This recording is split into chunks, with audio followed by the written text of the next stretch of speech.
All right. Hello, everybody. Hello, hello. Oh, we're back. We're back. Oh, it's you all. Oh, Akbak, Shade, Ayatakawa. Welcome, welcome.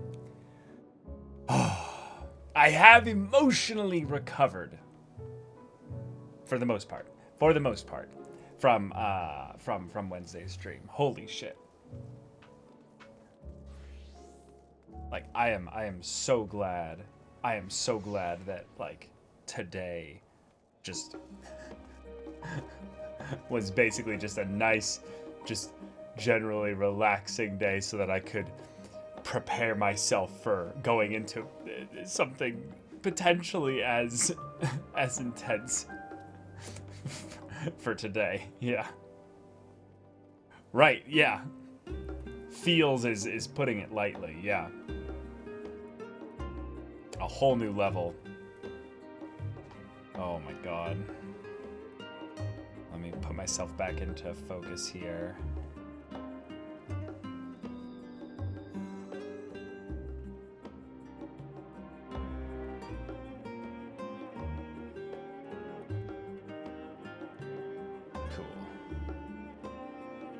Oh.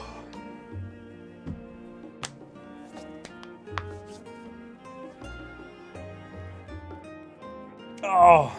Master Hand. Hey, good to have you here. Hello, it could have been lame.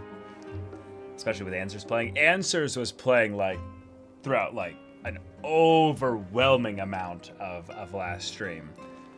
Like it was just like, what rendition of Answers are we listening to today? Yes.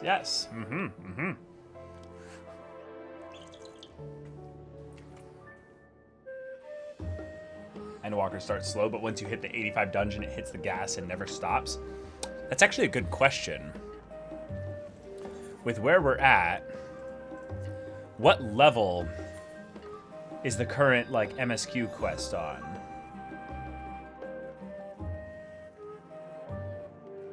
I guess we have to go and look at it to see. Okay, let's put this up on the screen here. Oh, this is still Jacob's stuff. Hold on.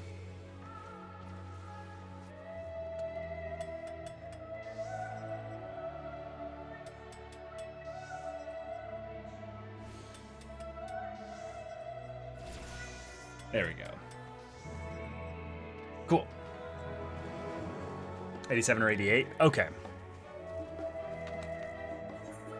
Because I know it doesn't really matter as long as you have the actual level to do the MSQ. It doesn't matter whether or not your level is, that much above it or anything.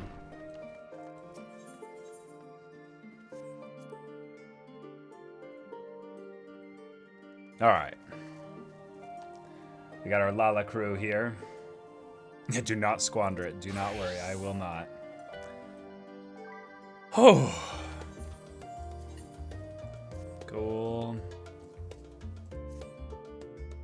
Okay. Elpis is so beautiful. I didn't want to leave. Yeah, we will definitely miss Elpis. It's one of those, it's one of those zone stories where they perfectly closed it off with a neat little bow. Like there's no reason for us to ever have to go back. Not really, no. But yeah. Oh. Hey, Perv, yes.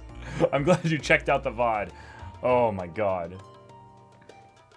Remember in Shadowbringers when he said, "You are not worthy of carrying on our legacy"? Ooh, yeah. It's that, that sweet, delightful, retroactive context applied to dialogue that they obviously planned to have repeated at specific points. It's one of the lovely aspects of a time travel storyline where if you have the slight awareness of where things have to go at some point in the future, then you don't necessarily get the prequel effect because you know that nothing matters. You know that everything matters here because it leads to what goes later. So you can have dialogue like that repeated in a way where, you know, Emmett in Shadowbringers had no idea what the meaning, the extra added meaning of "you are not worthy of carrying on our legacy" means because he had his memory erased. So, yeah. But there is a possibility that because of what Hermes mentioned, that, you know, if you went and did your whole thing in the Ethereal Sea, that you could regain your memories. So it's like, I wonder. I wonder how that's all going to work out. Yeah, it's a closed loop, except for where it isn't. Because Hydaelyn. Like, that's the part that's still really, really broken in this whole time travel thing, is that Hydaelyn chose us in the beginning of the game, and we didn't know who she was, basically. But thankfully, because we're a mute protagonist, it's not like we got to talk about much of anything, really, throughout all of ARR, and, you know.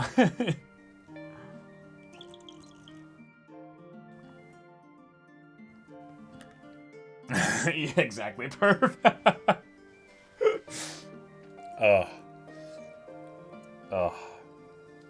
Yakuza 0 did it well for a prequel, where you do know certain characters are invincible, but it filled in the context of why Majima and Kiryu are where they are in Yakuza 1. Okay.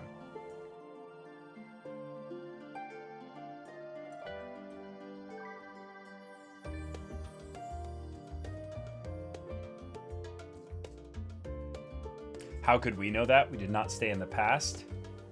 Oh, well. Yeah, you can see it that way. You can see it that way, but it's the yeah.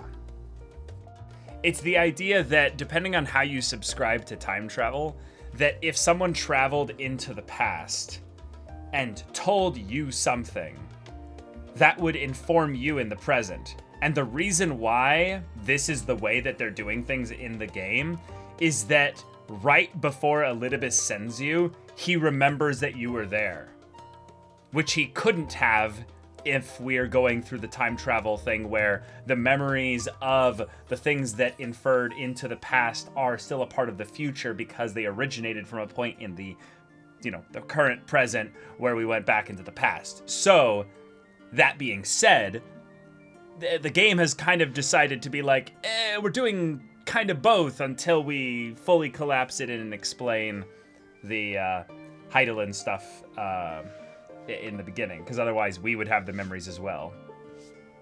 Yeah, so it does not work that way, Binling. Yeah, exactly. I totally get it. The shenanigans of time travel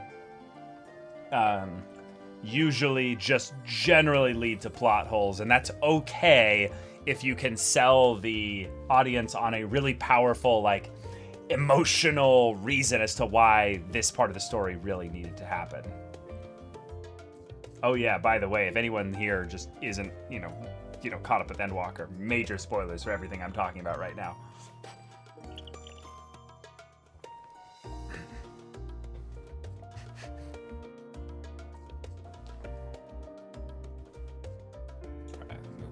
Here. Right, yeah, exactly. The general nitpickings of finding where the time travel storyline breaks does not ruin the overall enjoyment of the story, because we're consuming a character-focused, storyline where 99% of the characters did not have any of their agency or interests ruined because of time travel. So yeah, we're in good hands in this regard. Okay, so we're going to be alternating between Gunbreaker and Summoner for the XP to MSQ level up. We'll do Summoner when we want to have ourselves look the best, because we look amazing right now. If anything, we could maybe find a way to glamour out our gloves. But other than that, Yeah, we can't apply glamour plates here. Other than that, then we'll go back to Gunbreaker when we're outside and we don't want to spoil anybody else. This is where our Gunbreaker's at right now. Yeah, Gunbreaker is so much fun. It's cool because while Summoner got simplified, I very much like the general mobility ranged caster, and then switching to Gunbreaker for my, more skill-intensive rotation stuff, and then much more button weaving. So we'll go with that. And that way we can get Qs with our Gunbreaker as well.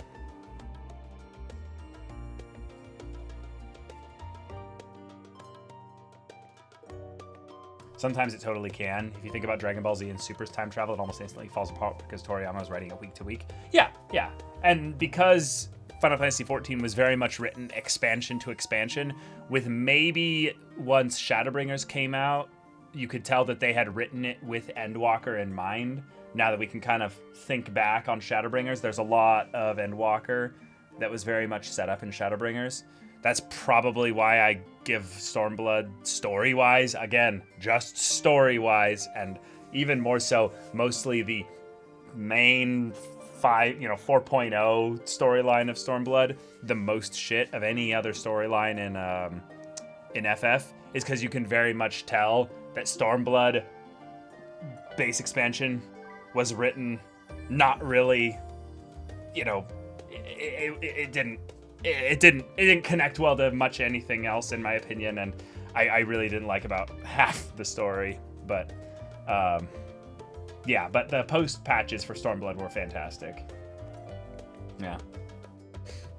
Wait, I thought Gunbreaker had a lot of buttons to press. Oh boy, Astrologian takes that to the point where I think I'm too slow for the job. Wait, really?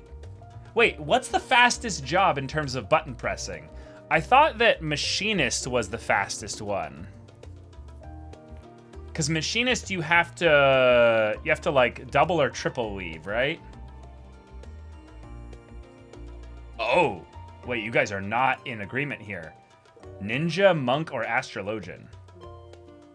Whoa. Ninja or Monk, since they have lower GCD. Oh, okay. Okay. Yeah. For example, I would say the first minute of a rotation, who would you say is the fastest? I definitely wouldn't guess that it would be a tank. No, I would guess that it would be a DPS. I would have guessed Monk or Machinist.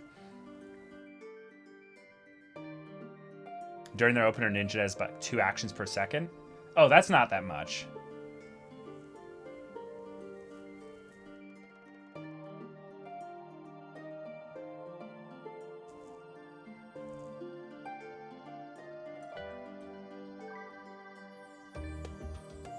Four per GCD? Wait.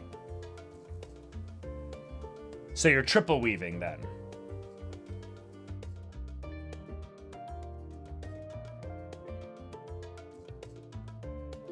Two per second.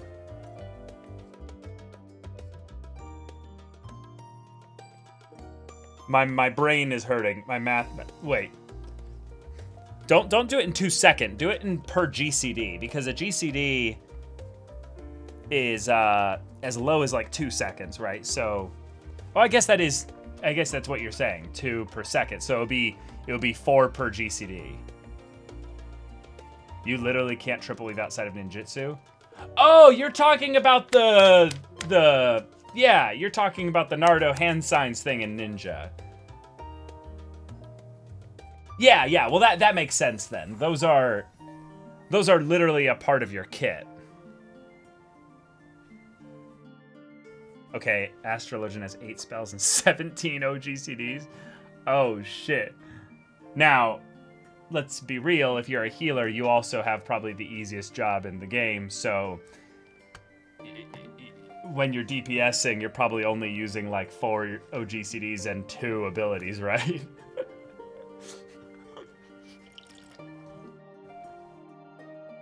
Not on hard content. Okay, that's fair. Yeah. That is fair. All right.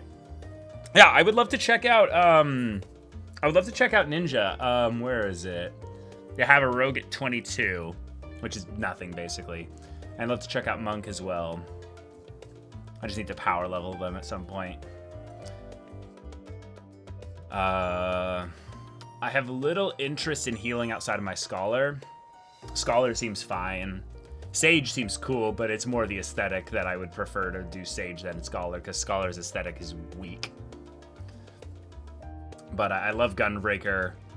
All the other tanks look kind of meh.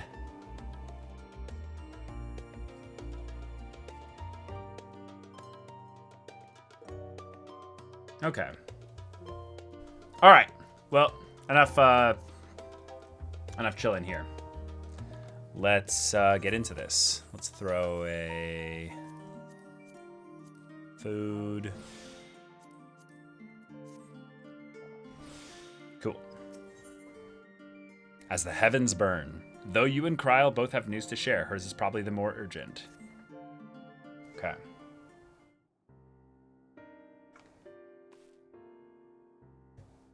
So, have you learned aught of more of the final days?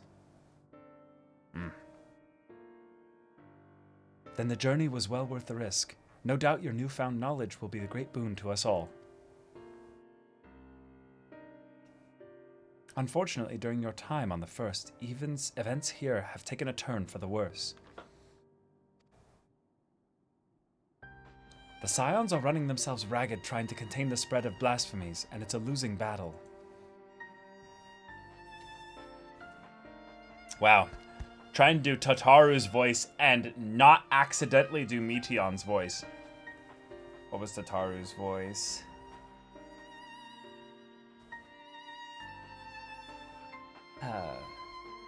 To try and ascertain the where and why of it, Alice and Alphino have been traveling all over.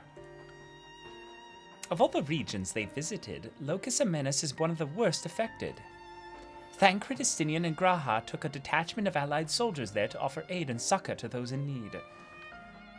Classic Scions, granting succor to everybody. But the province is vast.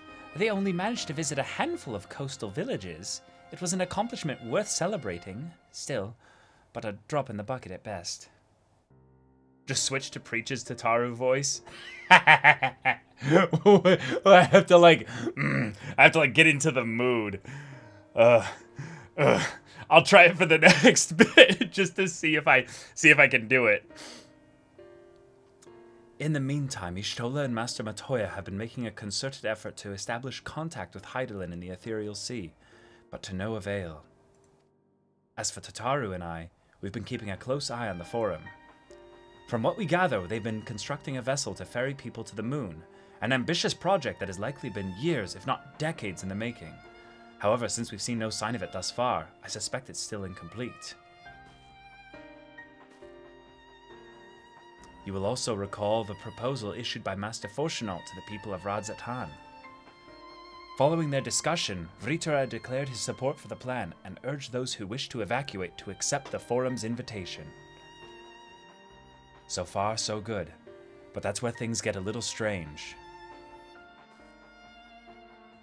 Strange? Apparently, the Forum caught wind of the lunar teleporter in the Tower of Babel and decided to use it to deliver people to the moon instead of their mysterious ship.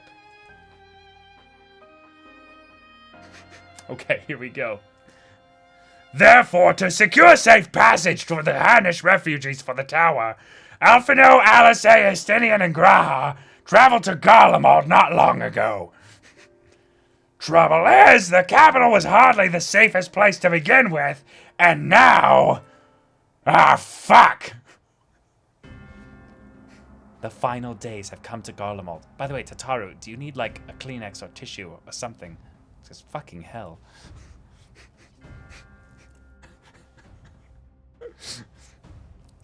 Please don't. I won't. Sin Eater music.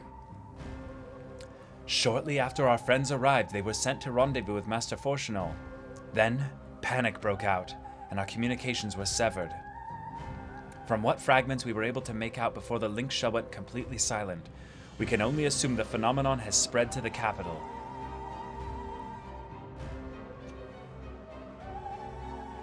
The others need you, Triss. Please, you must help them.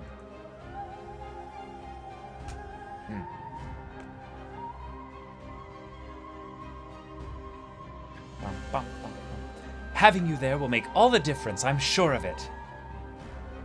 Camp Broken Glass was their first port of call, so you'd best start there. Hopefully, Lucia will know where they are. There's no telling what you'll be walking into, so I'd best take every possible precaution. Okay.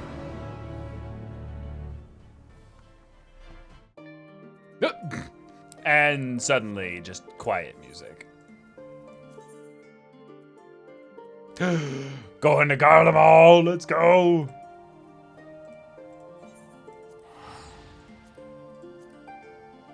Oh, hold on. Forgot about our method here. There is a method to the madness. There we go. We think of the baby sprouts. I mean, there could be a sprout in Garlemald. You never know.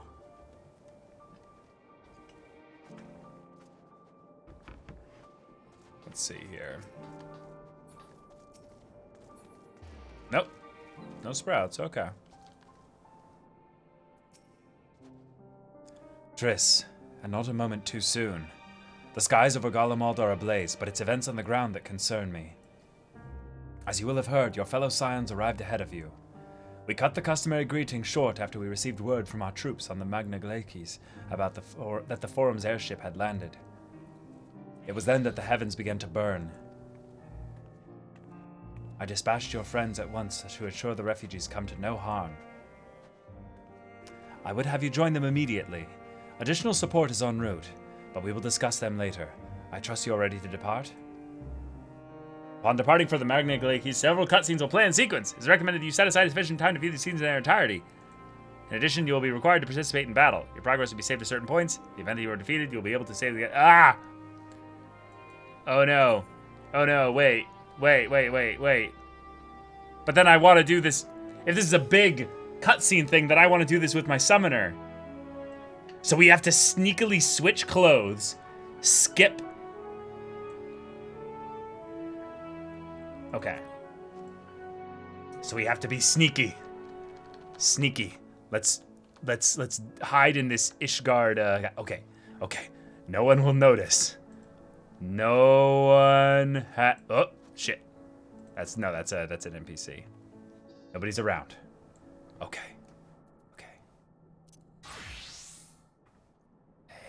And go.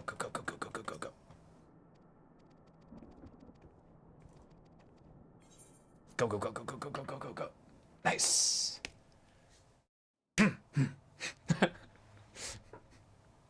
Earlier on the Magna Glacis.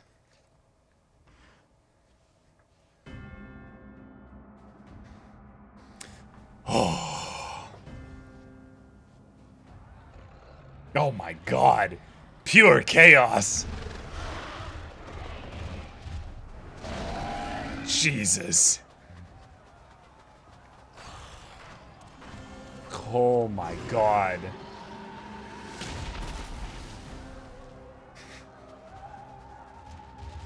No.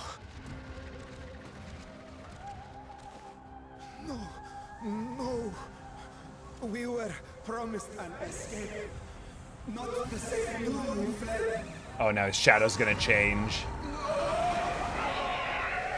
Oh, that's so cool. I shall not meet my final days here in this blasted waste.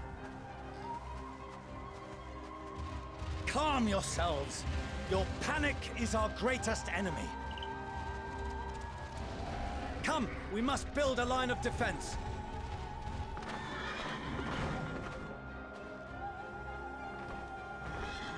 Oh my god. All these, this assembly of creatures feels so berserk, you know? Where it's just like a... How? Estinian do be like that. To us, Father. You must lead the people to safety.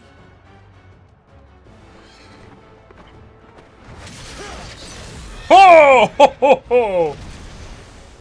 Estinian! He's the Azure Dragoon!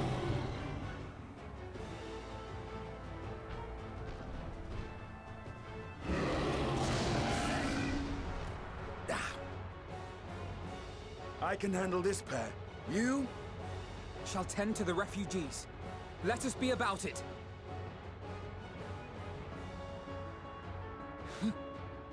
What was that As you sound? wish, my little lord. Okay, Estinian. Okay. Okay. So are we gonna play as one of them? Yeah, we are. Oh shoot! I don't know how to play Sage. Oh no! Ah! Command the beast's attention. See to the wounded. This is a cure, right?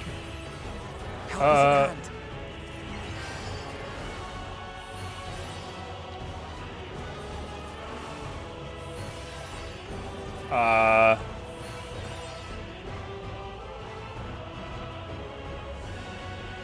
Okay, okay.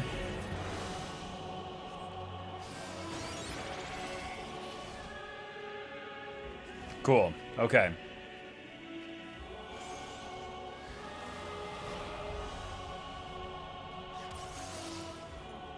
I wish I could put them in the bars here on the left so I could see. Is this? Do I technically need to heal? Okay, there we go. There we go. Gotcha.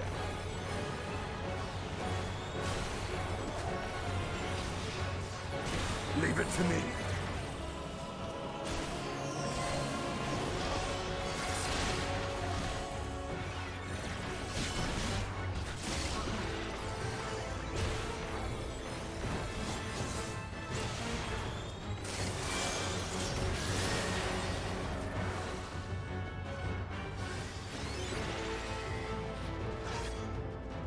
No, no, come on, come on! Ah.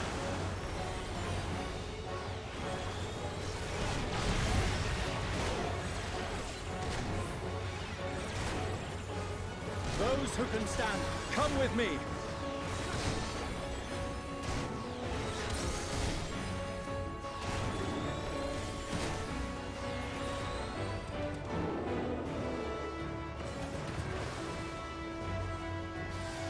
You're safe now.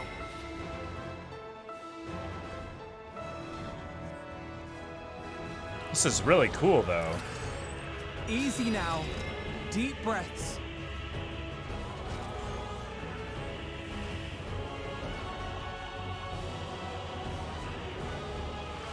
Worry not for the refugees, but for yourself.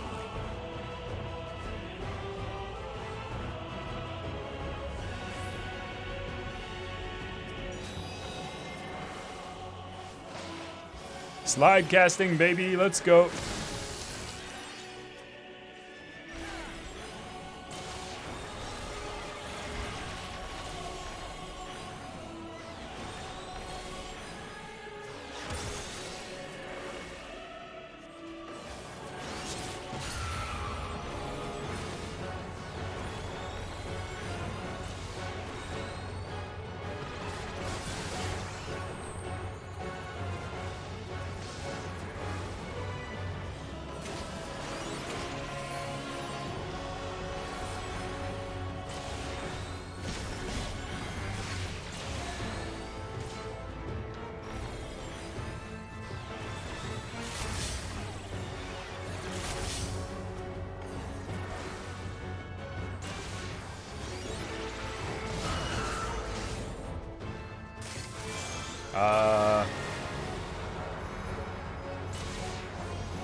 What is going on? Why is he taking all this damage?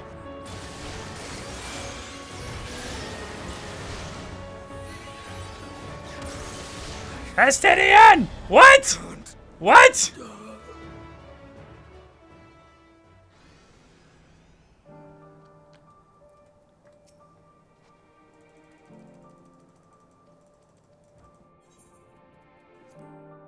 Okay, so I had to remain stacked on him? I did stack, and then the marker went away. I was pretty sure I was stacked on him. I thought the stack marker went away. Weird. Okay. I'll command the beast's attention. See to the wounded. This time I'll read my my tool tips for this Help in is their at hand. entirety. So cure, AOE. This is a shield. 120% of the damage will be restored. Okay. Okay, and then this one is just an instant unaspected dot AoE. Okay, cool.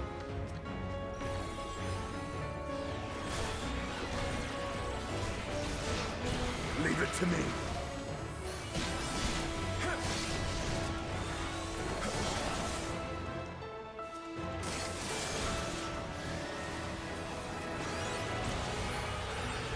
Cool.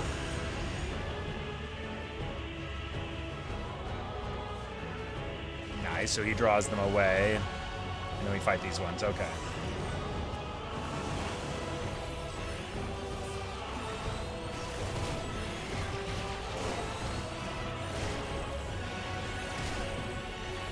Those who can stand, come with me.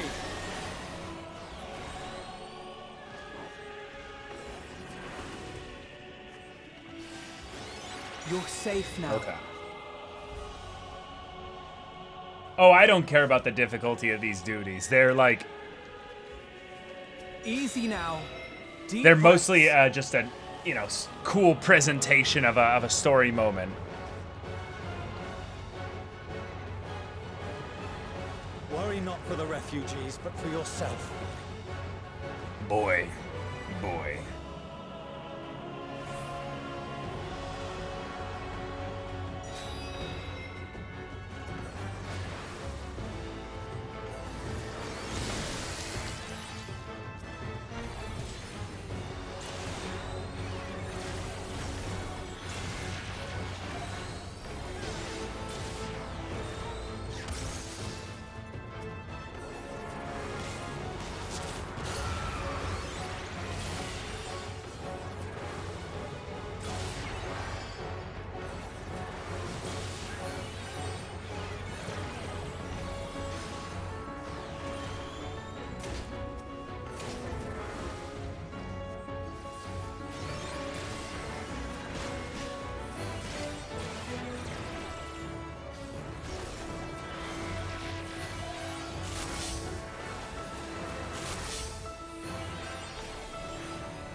Okay.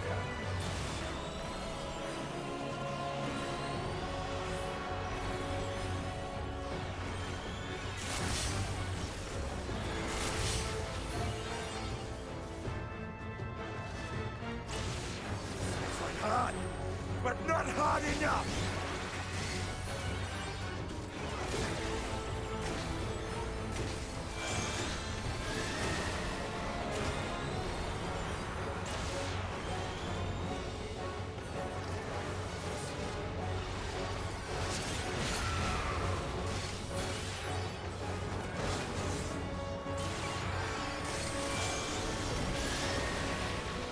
Cool.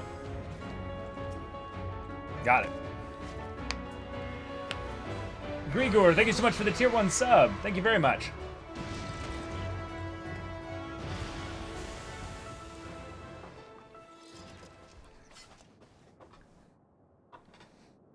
Dude, I love playing as our friends. It's fun. Help! Someone, please! What? Oh, well, shit. We got ourselves a walking beholder. Oh, no. No. Don't. I don't want to die.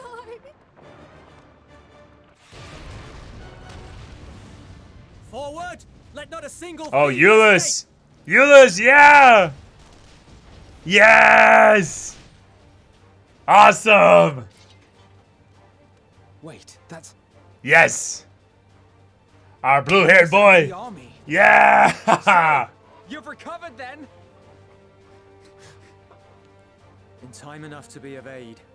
For once.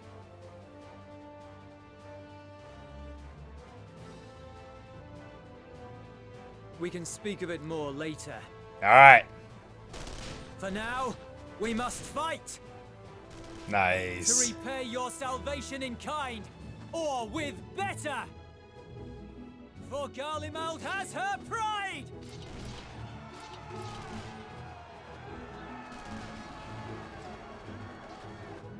Yeah, what? Of that I've no doubt.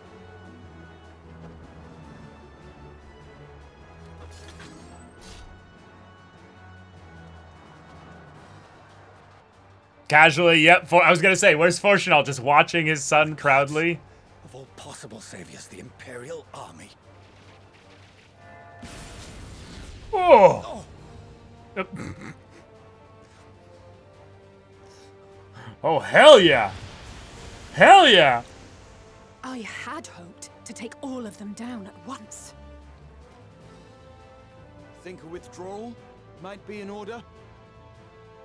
Oh, sod that. You know who would never abandon these people to their fate. Yeah. To be devoured by their former friends. That'd be beyond. That one was just cute. These beasts must fall here and now. Well then, I'd say it's high time we threw caution to the winds. So long as you spare me the heroic sacrifices. Yes, thank you, thank Now, you. Let's go. Oh, we playing as Alice now? Yes. Yes.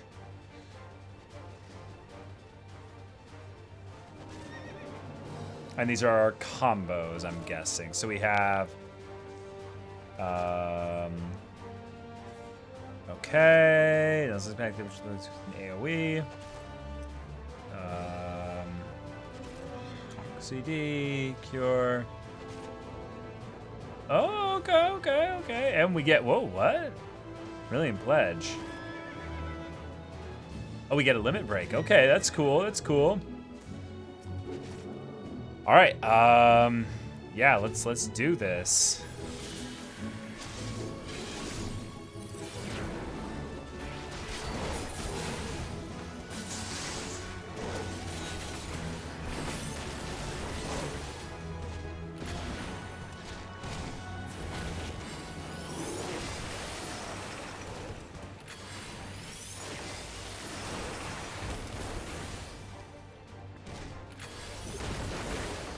Nice.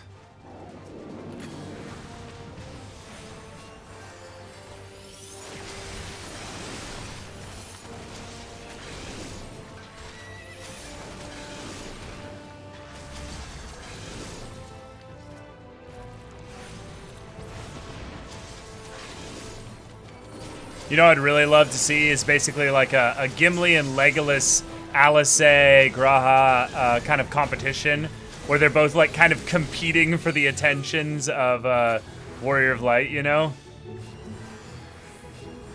It's like, ah, yes.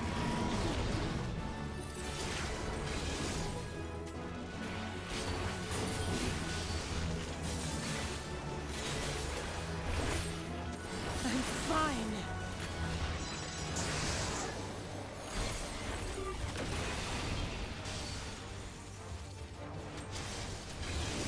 Oops, that's the AoE.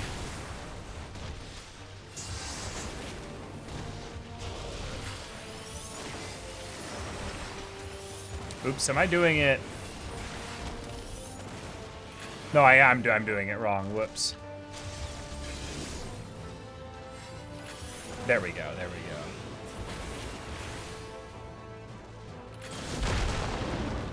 go. Not today.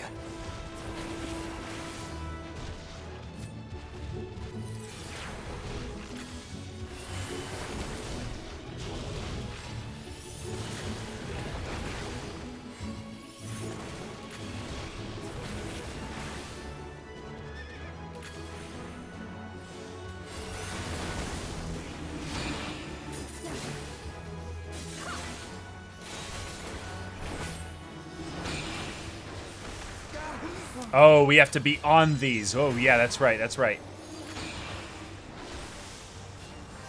Oh, shit, oh, shit, oh, shit. Raha, how you doing?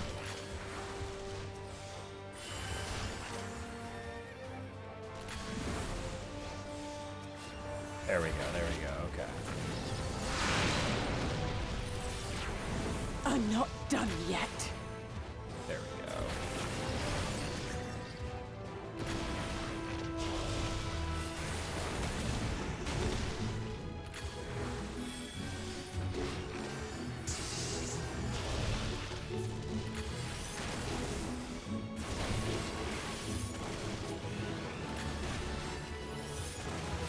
Nothing to worry about.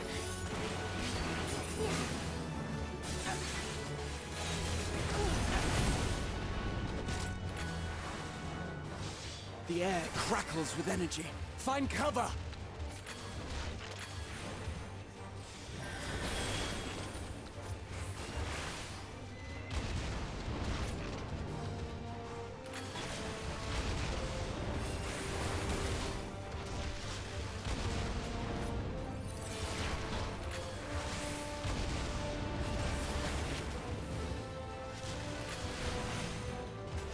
As they say, turnabout's fair play.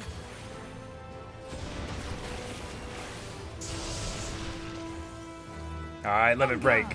Go. Blah. What? I did like no damage. Oh, there we go. Oh, okay. I was like, huh? What? I did like nothing.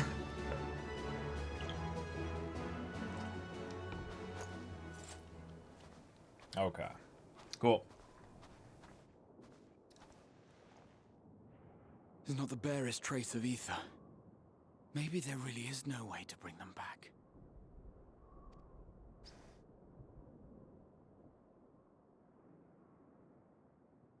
Thank you for saving our lives once again. I remember you from Purusha. You helped us there too, didn't you? Yep. Ah, you're from Palaka's stand. I'm glad you're still in one piece. No, we're in Final Fantasy 14. Heal, Oh, heal. you will be, once I see to that injury of yours. Behind you, behind you. Oh, it's just dissolving. Okay, okay. Yeah. Poor Graha, he's still trying to save them. Oh. Oh. Oh, shit. Okay, okay, okay. Oh! Oh, shit! Wait! Oh, Graha! Quickly! Graha is us from the trailer! That was the trailer thing! Won't lose them. Not a one. This Oh! will be a brighter future. Ooh, Graha getting like all the Man's moments. apocalypse ruin everything we've fought to achieve. Just casual job change to a paladin. I mean, that's just proof. He's best boy. There's literally no contest. Together, Alize. You're embarrassing yourself. And in front of father, no less. You might never measure up to our champion.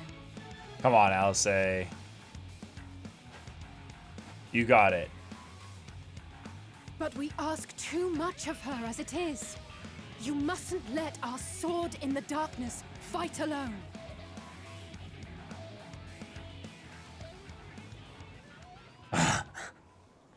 And then we walk up in, in full on like ancient assy gear. Oh my god, that's so fucking cool. I'm so glad we have this outfit on. We look so awesome.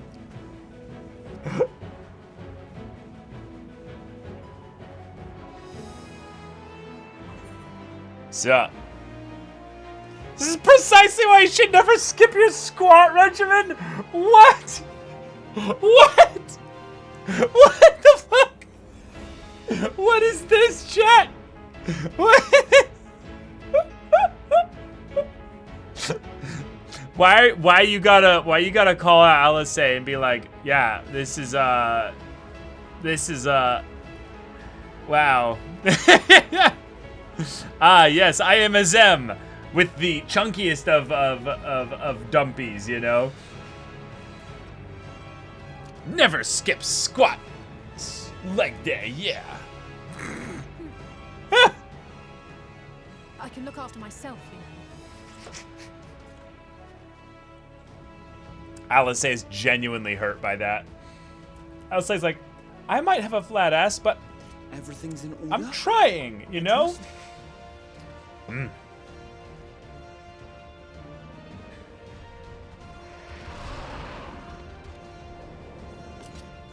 I've All right, had let's- enough of this rabble. Come on! Yeah, yeah. Oh, this is the best crew. I love how they just know. This is the trio right here. Oh, a trio for the ages. Yes, exactly. Graham, yes, yes. Somebody clip that. Holy shit. Oh my god.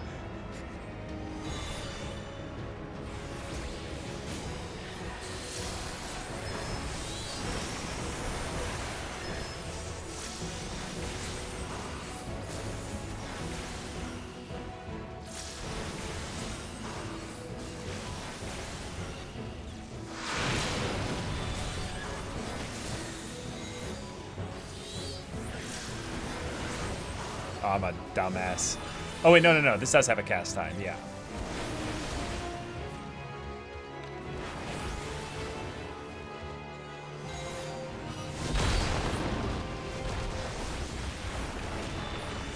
Just the beginning.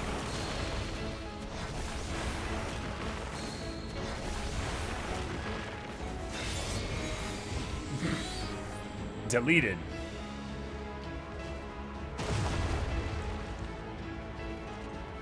Alright, we got a behemoth now. Let's go, let's go. This should be the last of the worst troublemakers. With me!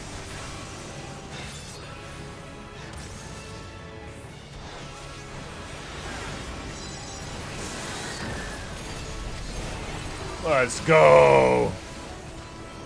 Check out that AoE passive healing, too.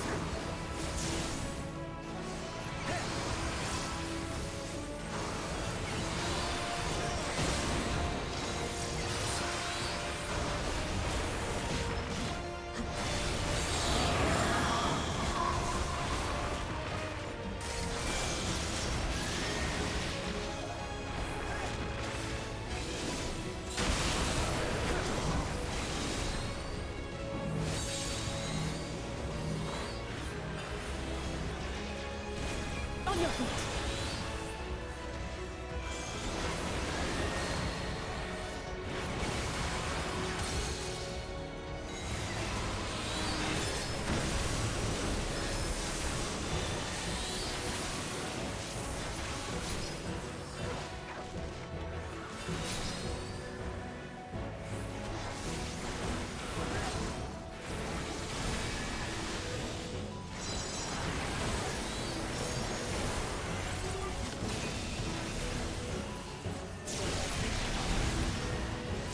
Dude, I gotta try out Red Mage. Their abilities look so cool.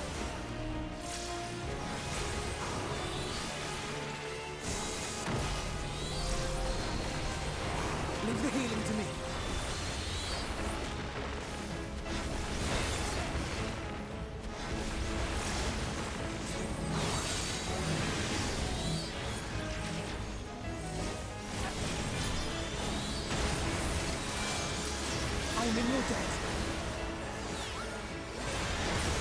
I got you, boo.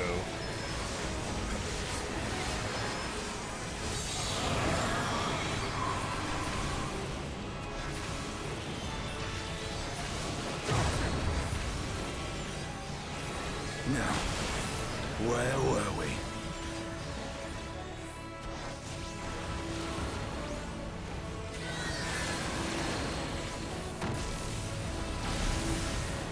Done.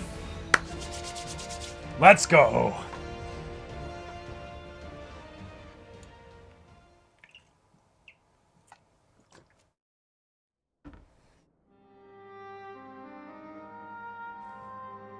Oh, if you have a cool clip to send me, whisper it to me. Links don't work in chat, just for safety reasons.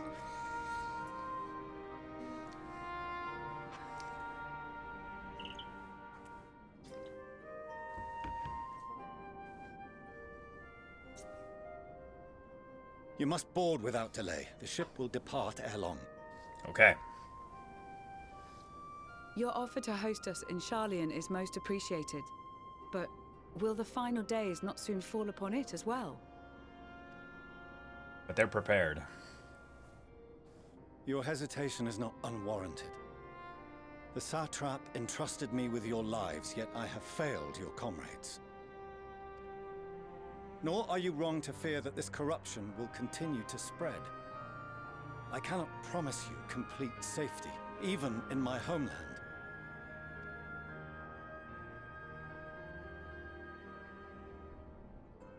What I can promise is that I will do all in my power to protect you.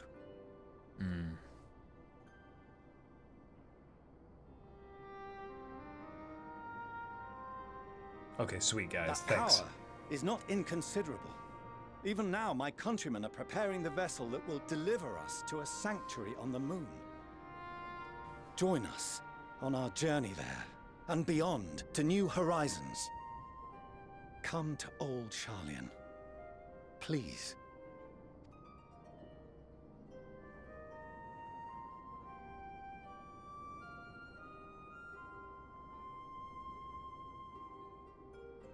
We would be fools to refuse such a generous offer made in earnest.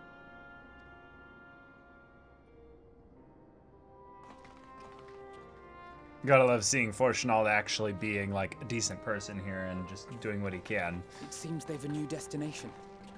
Their final destination? The people of Radzat Han have known too much suffering. The march to Garlemald will only bring them more, short though it may be. Hi, I Dad. quite agree. Fortunately, they have you to look after them. Yes. Well, Yeah. Behind you! Just there! Oh, no rest. Oh, shit. That thing is so gross. More of them. Oh, hell yeah. Let's go.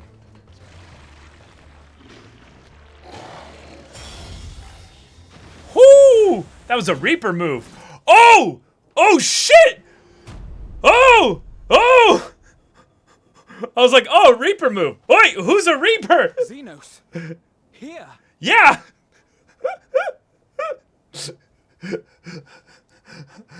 Hi!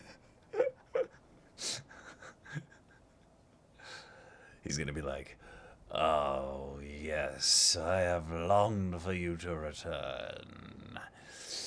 I've been stroking my blade with anticipation.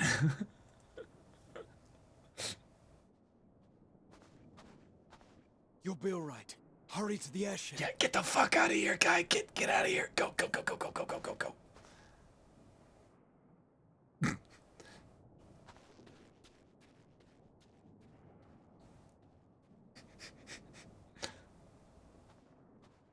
Oh my god, are we gonna fight him? No, we're not gonna fight him. Why have you come? He wants to talk, doesn't he? A heretofore unseen beast. 'Twas ripe for the slaying. He's just casually going around killing them because he's bored and he's like, I don't have anything else to do, so testing out my strength on these beasts. I've never seen them before, you know? Just like, you know, just casually like, you know, I might as well, you know? Just give them a look. Like, I see what you're doing here, Xenos. Yeah. Poor sport, alas. Unfit to temper my blade. I see Xenos. Xenos wants to be tempered. Xenos is actually a bottom looking for a top that can actually give him some, like actually keep him down, you know? Hello, Aralet. Welcome to the stream.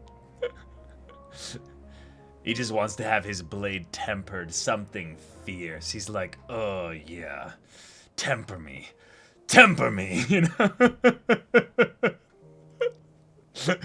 Oh, for the love of... You can't still be on about a rematch. Of course he is. And of course Alice is sick of it, because she's like, hey, we do not lewd the Warrior of Light.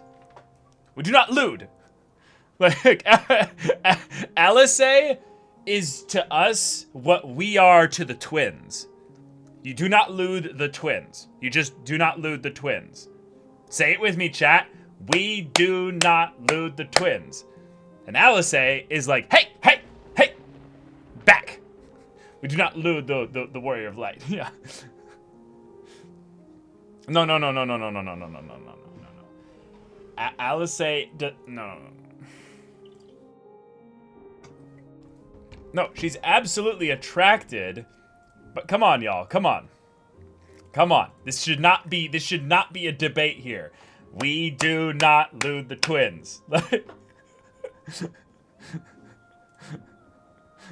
Yeah. Graha? Nah, he's like 100, 200 some shit. You know, who cares, you know.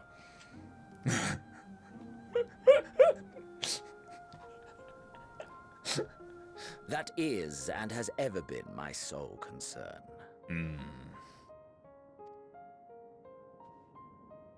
Oh, Eulus, yeah.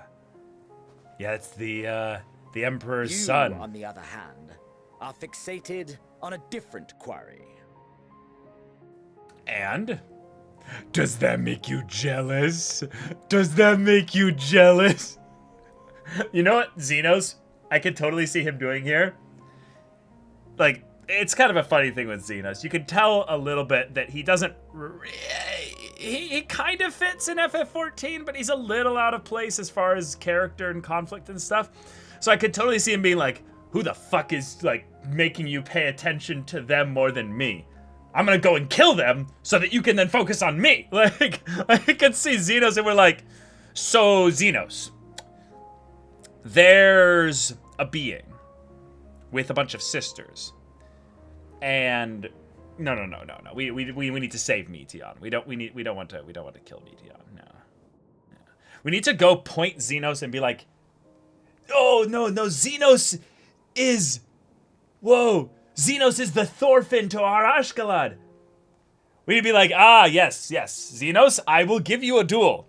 But first, you need to go do this, you need to go do this, you need to go do this, you need to do your roulettes, you need to do this, you need to finish your MSQ, you need to, use, this, yeah. Once you've done all that, then you can do the Warrior of Light trial. Until that, no, sorry. No, I'm fixated on a different quarry, yep. Mm-hmm. Your passion pales before mine, yet neither hate nor despair seems sufficient to recapture your misdirected bloodlust. Yes, look at me. I'm the quest giver now. Exactly. Okay. Yeah, sure. You are a being of passion, Xenos. That is true. God, that's so cool. So I hone my blade, and I wait.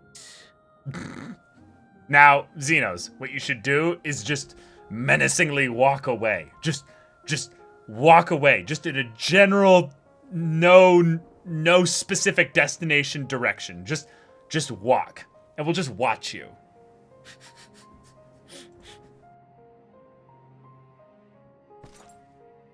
That's it.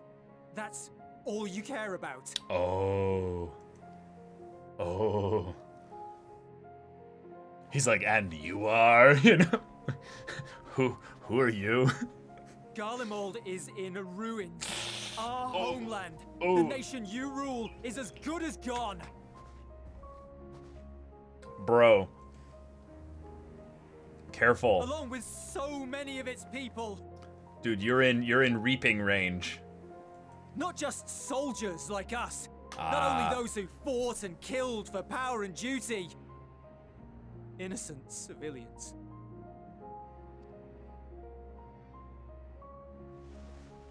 Murdered by their own flesh and blood.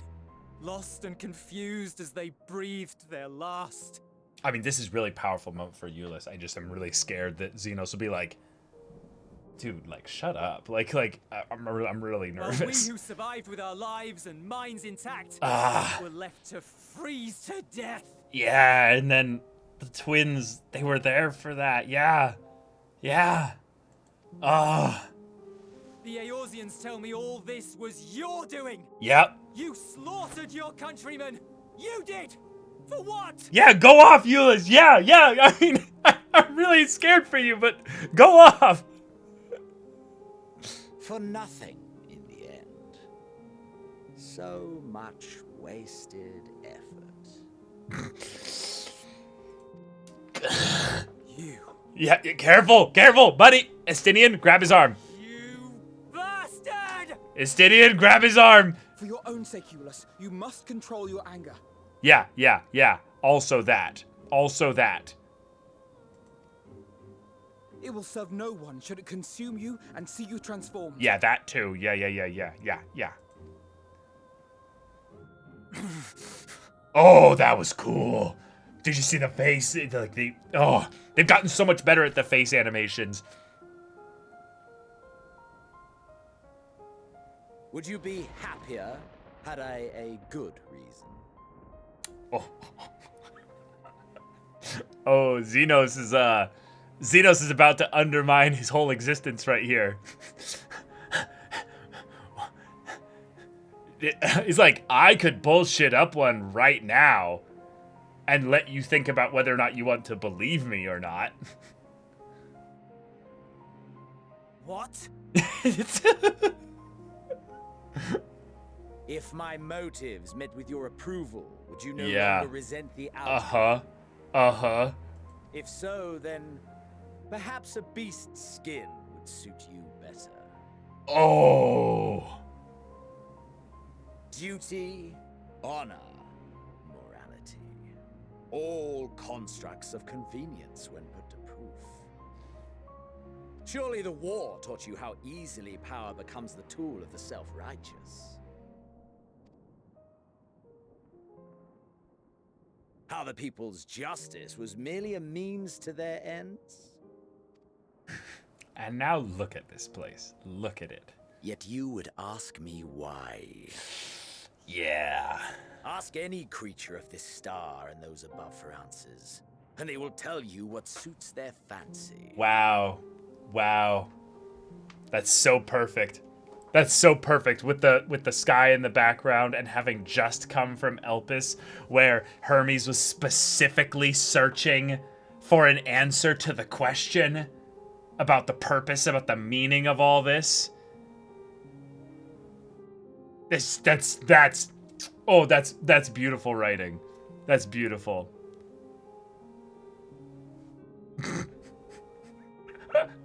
Yeah, Queequeg. Yeah. That's basically Xenos. Yeah, it's just like, they'll give you all number of reasons. Does it matter? I mean, yeah, he's not wrong. Yeah. And they would be right to do so. Mm-hmm. What meaning there is to be found in the petty vicissitudes of your existence must be gleaned by you and you alone. Wait, why am I agreeing with Xenos so much? This is actually incredible. Also, he used vicissitudes in a very, like, apt way, which is, like, props. But just the idea that, you know, he's not saying there's no meaning. He's not saying there's no meaning. That's the thing. Xenos just basically took the whole like, ah, yes, nihilism is the answer. And he's like, no. You have to glean that.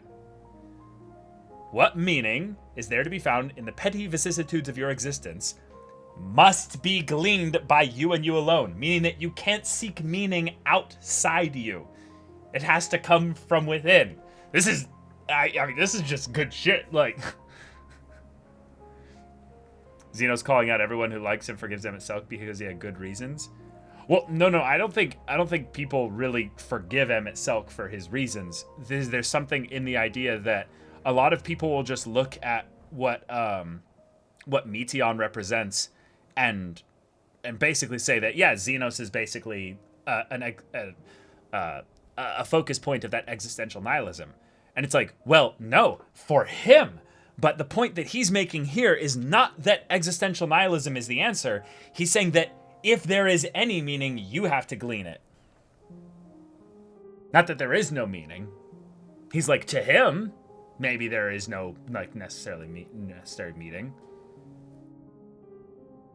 Yes, exactly. It's the actual meaning of nihilism, not the I'm 14 and this is deep, nothing matters, goth nihilism that became the popular depiction of nihilism. Yes, thank you for reminding me of that. I haven't read my Nietzsche in a while.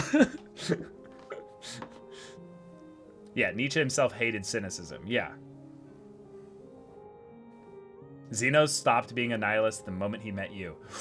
Oh, that's a good line. Yeah, Spooked Shrek. That's really good. I mean, people who liked Emet-Selch after Shadowbringers because he's charismatic despite killing millions. Right. Yeah. It's the whole thing of he killed millions and pillaged and murdered and did all this stuff, but he's hot, you know.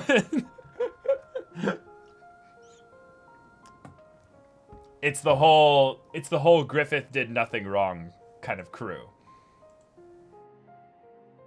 Because a meme, you know, it's a great meme, the Griffith did nothing wrong kind of thing. But like that's essentially the gist of it. Yeah, you can like a character without agreeing with what they did. Yeah, exactly. Yeah, and that's why I would not say that most people like and forgive Emet-Selch. Those two things don't have to be partnered. They are not. They are. Yeah.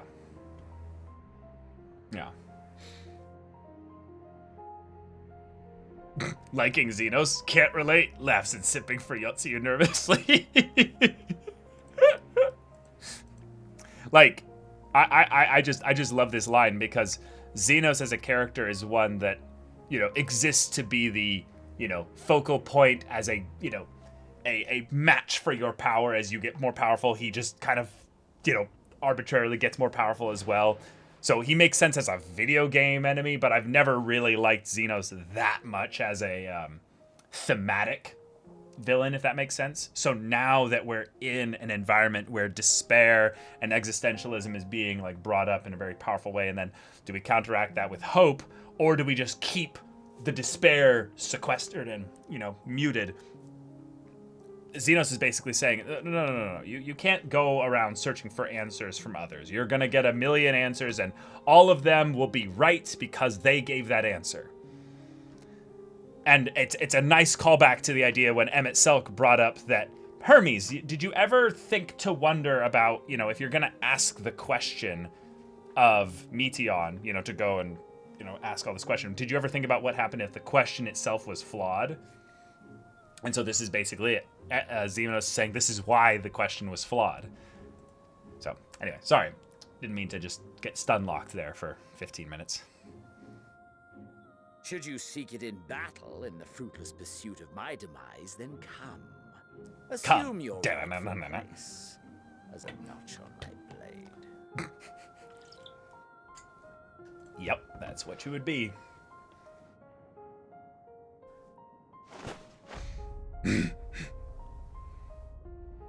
Euless, this is a big moment for you. You are a blight on the Garlean race, and there would be no more satisfying way to expunge it than by beating you to death. Sure, yeah. But yeah. But I will not be party to another tragedy.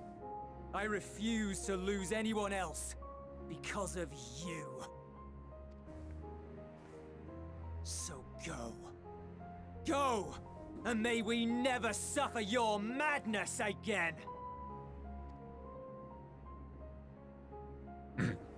He's like, okay.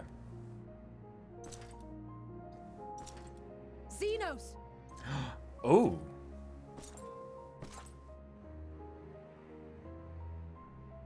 Ooh, Alice. What have you got? What have you got, girl? What have you got? Perhaps you found meaning in living this way. I cannot deny you found strength.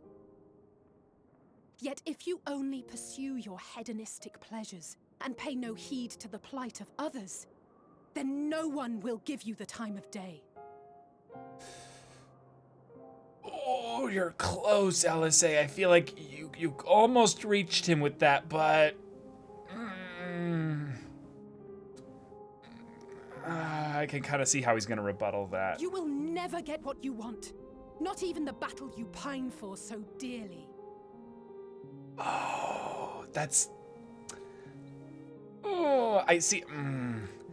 I feel like she's right, but she's just a bit off. If he gets strong enough... You'll be alone for an eternity, and you'll deserve every agonizing second of it. Yeah. Oh my God, I love this so much. I just wish there wasn't such an easy counter to what she's saying with regards to the I can make what I want come about by just raw strength, because he really can get his fight. Like right now, he could have his fight if he wanted it. But ultimately, we're not going to give him the time of day, so she's right. But it still would be pretty dang close. Like, all he would have to do is to start killing the Scions. Just start killing them one at a time. He might die, but I don't think he really cares about his own life in that regard.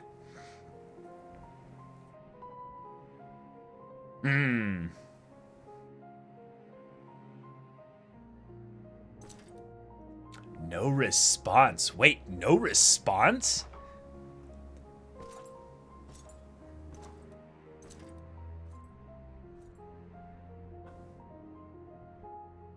Oh, Alice.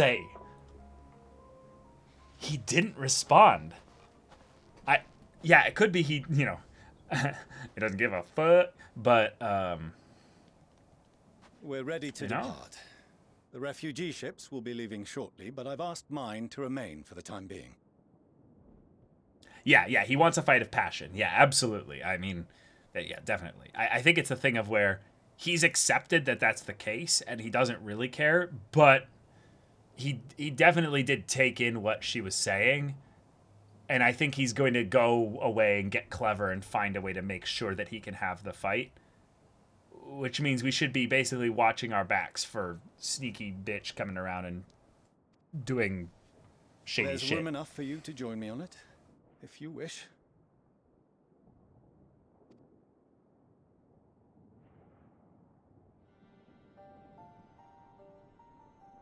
Do contain your surprise. I needn't agree with the Scion's methods or intentions to acknowledge that their deeds are deserving of gratitude. Of course. We appreciate the offer. But might I ask why you are delaying your departure? I presume it is not solely for our benefit. I must visit Garlemald ere we return to Sharlayan. Having caused such an uproar, it is only meet that I explain myself to the Ilzabard contingent. Good. I mean, this is... Yeah. You're here.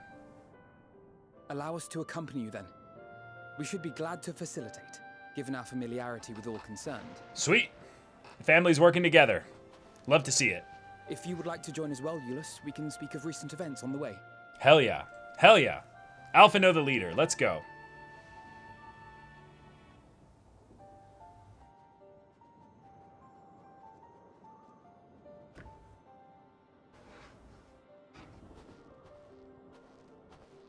He'll be after your seat on the forum next.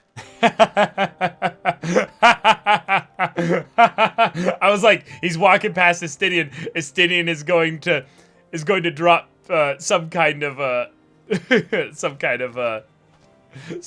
line.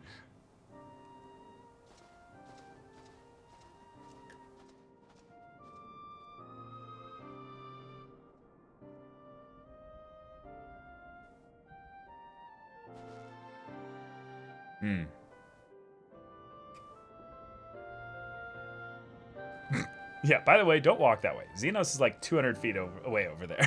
Yes. Oh. Shit. Are we summoner or gunbreaker? We are summoner, so we need to quickly...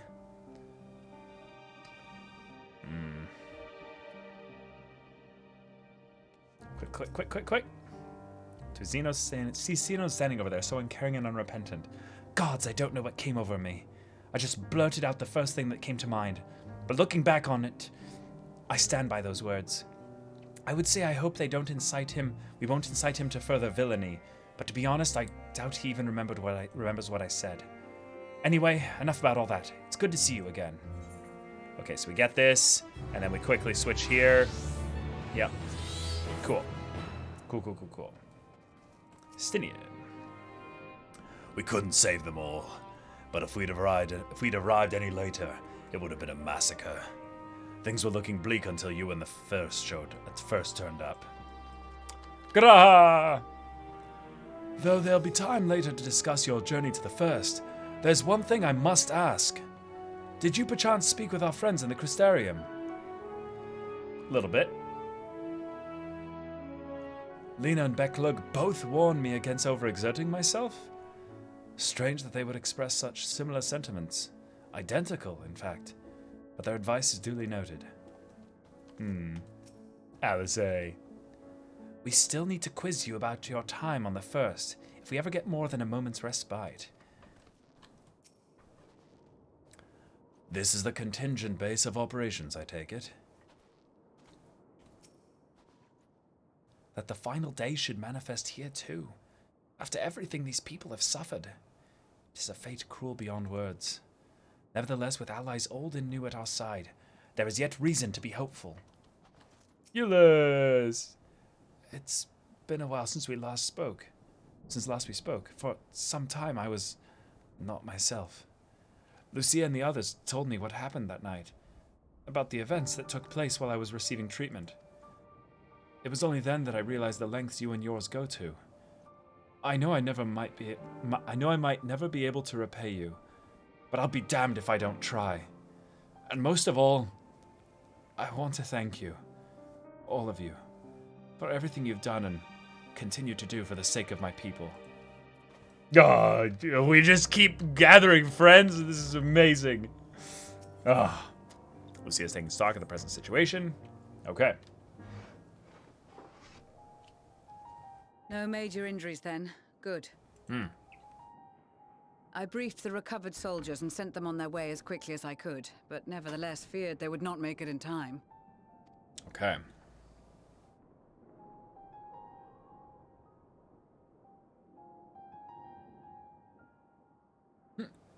The additional support was invaluable. Your men saved more than a few lives.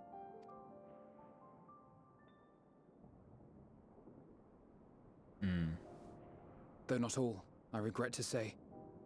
Those little micro movements. So good.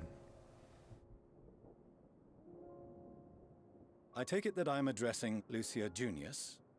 I'm the forum's envoy, Forchano Leveilleur. And you are owed an explanation for these most dire developments.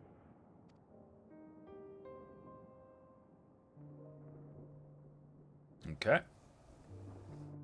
Passing all the info around. Another trial wrought by the final days. I was beginning to suspect as much. You doubtless feel some consternation having been forced to abandon your original plan. But trust me when I say you were right to send the refugees elsewhere. Beasts have been sighted within the capital. Perhaps it was a stroke of grim fortune that the population was decimated beforehand, as they've yet to appear in any great number, but in time.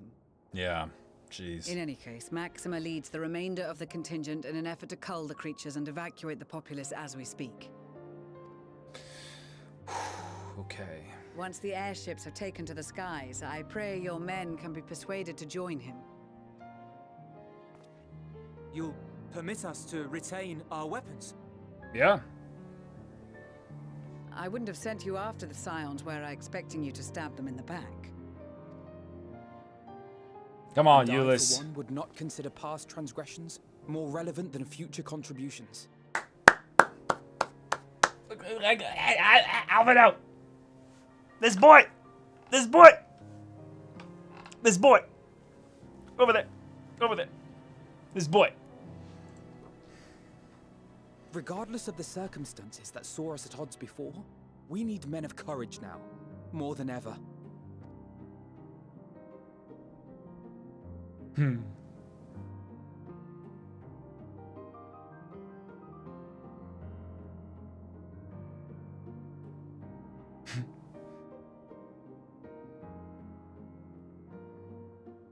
Ah.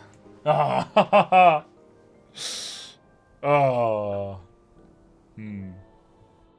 We swore to defend Garlemald, and so we shall. Okay. It seems you have everything under control. You will excuse me then, for mine own duties await. Hey. A moment, Yeah. Master Fortuneau. Whoa, whoa, whoa. Alphino being so formal and respectful here. You did desire to express your appreciation for services rendered, did you not? Oh, this is really good. Hold on here. I just realized something.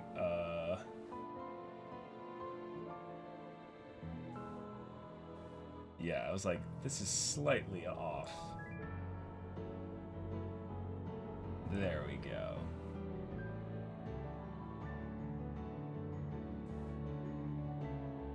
Okay. Much better. Much better. All right. I did. Though if you intend to again ask that Charlian alter its course, you will find my gratitude insufficient. 'Tis nothing so onerous. I wish to hear the details of this grand endeavor of yours. Oh. Walk with me. Do you swear to listen and to learn, and not to embark upon some scheme to impede us? Yeah. I swear. Oh. Oh. Oh.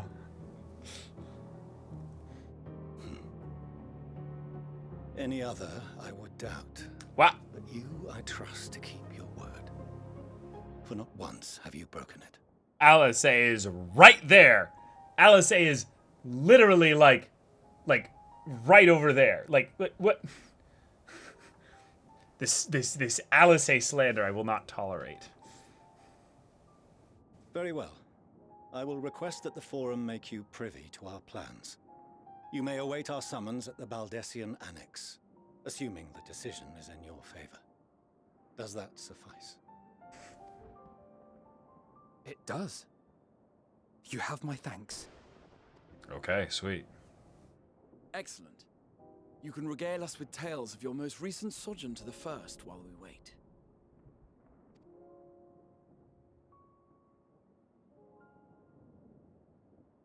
Ah. Did you hear something just now? What?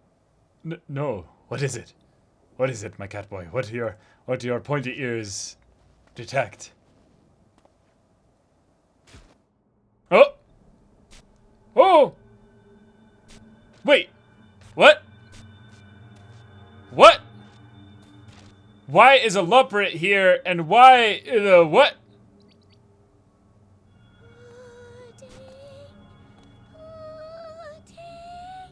What?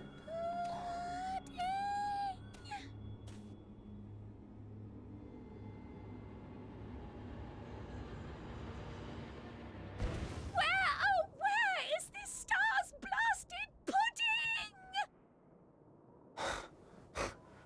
Jesus Christ, I could tell. I'm like, they're gonna debate me with like a freaking comedy scene, but.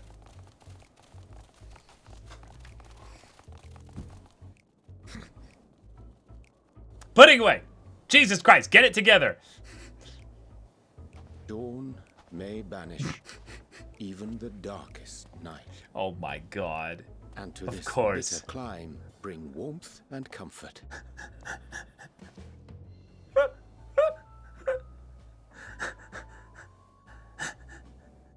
'Tis heartening to see such an assembly upon my return. I thought often of you whilst I looked down upon our star's brilliance from the moon above. Okay, fuck you, Urianger. You know that Urianger told Puddingway to do that. He's like, Puddingway. You know what you should do? Go up there. I swear. Just be like, just try and be like, I'm a zombie that needs pudding. It'll be hilarious. Do it. He's like, okay. And then Puddingway took him seriously, thinking that there was like a mound of pudding up there or something. Yes, but what are you doing here? And dressed like that? Aren't you cold? I love that everyone is now mentioning that kind of stuff. Like, verily, I fear for my health as I proceed to expound upon our purpose, ere I procure more suitable guards. Yes! Oh my God!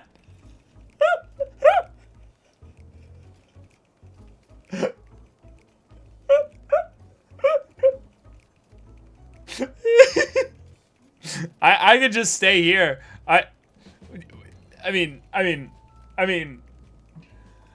like, if Urianger is gonna talk like this, he should know what it's like for things to just take a long time, you know?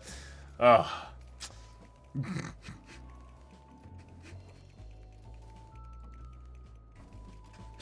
All right. Enough making Urianger suffer here. Oh, living way, yeah. Summarize. We're here because none of you lot are up there. Nor has anyone deigned to send word about any changes in the plans. Oh. It's rude, is what it is. At least that's what I thought at first, but then folks got to wondering if you weren't in a spot of bother, so we decided to take matters into our own hands. Come down here and help, if our help be needed. Oh, okay. So she says, but it's also something of a convenient excuse to visit Etheris. Urianger made it sound absolutely marvelous. More so before the impending doom, but still. The impending doom. And it's not like there will ever be a better time. What with the aforementioned doom? Marvellous, they say, yet not an ounce of pudding to be found. I must suffer Urianger's inferior works no more. Hey, maybe consider the plight of present company before you go blathering on about pudding and doom.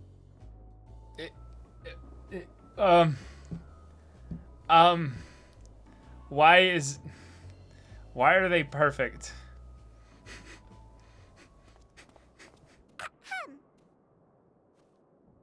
As I was saying, should you require any assistance with whatever, we are at your disposal. With whatever, yes. We were born from Hydalin's love for the lives of this star, so naturally we would much prefer to see them continue. Twiddling our thumbs up on the moon is hardly conducive to that, though, is it? Aye, not when you've all got such precious thoughts and feelings and hopes for the future deserving of more active preservation. No. Speaking to Urianger made us realize that while we've carried out our duties to the letter, we've failed to fulfill them in spirit. No. From there, it was just a hop, skip, and a jump towards resolving to do better. So please, Show us how. Help us help you. Okay, bunnies to the front lines immediately. We're going to have you all with your actually no. Pudding Way is already like this close to despair. I was about to say, like, with their like singularly focused vision, they're actually immune to the despair, you know? Like they might even be immune to the dramatic effects of Dynamis. So it's a thing of where like they could probably just like wave their hands and the monsters would just get like just completely decimated. And Pudding Way continues in the background, yes. Forgive me, but are they... Right. They never actually saw or spoke with any of them directly. Thy distant collaborators, indeed. Yes. Yes. Hail, fellow! Well met! You'd be a member of the Forum, would you? It's an honor and a pleasure to meet you at last. Pushing all, just like, yes. And Living Way, Hydalin's right paw. That last bit is very important. As am I, if I may humbly say so myself. Wow. Wow. Yes. Mm-hmm. I bid you welcome to our star, Living Way. On behalf of the Forum, I thank you for traveling such a distance to meet us. As you have surmised, preparations for the Exodus have not proceeded as smoothly as we had hoped. I should be happy to personally escort you to our headquarters in Sharlayan, where you may advise us as you deem fit. Pudding Way still in the background. 'Twas with reluctance that I set aside the great work of readying the moon for habitation. Be assured that I did so only after the Loperites made plain their earnest desire to come hither, and I myself felt a growing certainty that their contributions here would prove invaluable. Indeed, indeed. 'Tis trite, perhaps, but I followed my heart. Aww. Softy. Good to haveth you back. May thy disciples banish this darkest of nights. Good to haveth you back.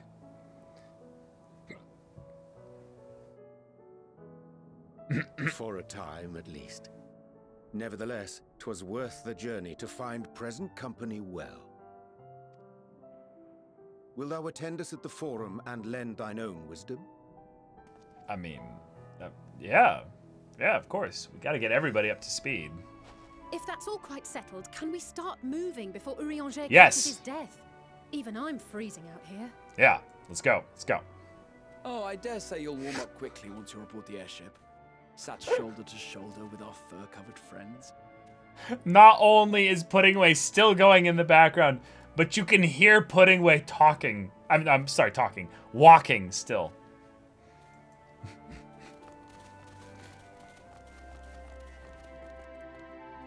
Oh, this is so cute.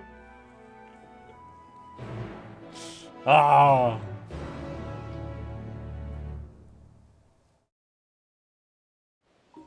Okay. Oh. Wait. Wait, was this a spot I could have gotten to the whole time? Oh, I guess I could have. Who are you? Gazing out upon the ocean like this sets my adventurous spirit ablaze. Myriad wonders are simply waiting to be discovered. Why not venture forth and find them? Sure, random person, yes.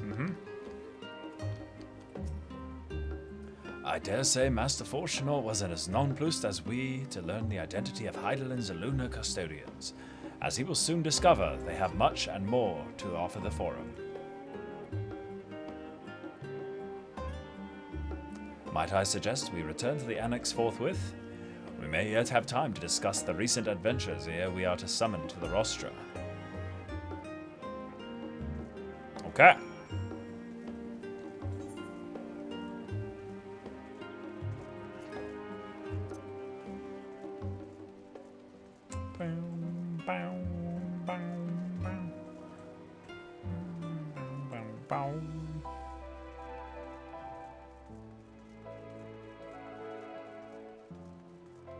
There's now a side quest in Charlene to get putting away some pudding. No way. For the love of pudding, is that it? Is that it? Is that the side quest?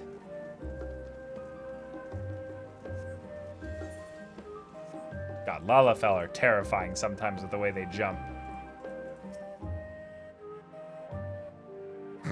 No, don't stop on my account.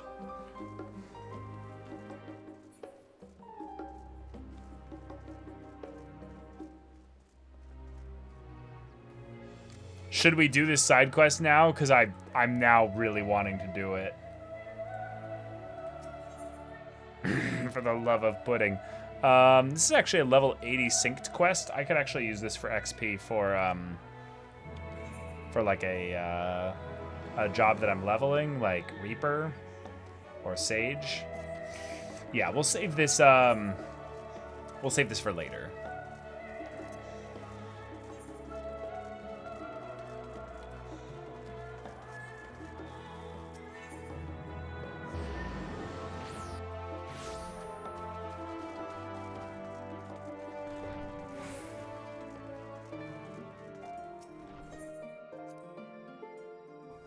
Side quest auto sync to your level, including rewards. I know, but that means then it's better XP served for an alt job.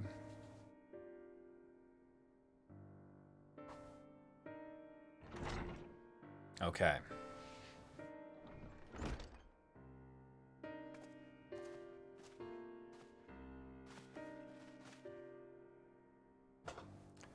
Not that I'm complaining, Urianger, but I wasn't expecting to see you quite so soon. Nor I thee. In extolling the virtues of Aetheris, I did inadvertently awaken in the Loporits a desire to avert our beloved star's demise. Kryl tells us you have obtained new knowledge that may aid us in our ongoing efforts. I've news to share regarding our study of the ethereal sea, but your findings are certain to be of greater interest, and so I would rather hear them first. To what revelations did Heidelin's Elpis flower lead? Well, how much are we going to tell them? Probably not much. Oh, never mind. Nope. Might be telling them a whole lot.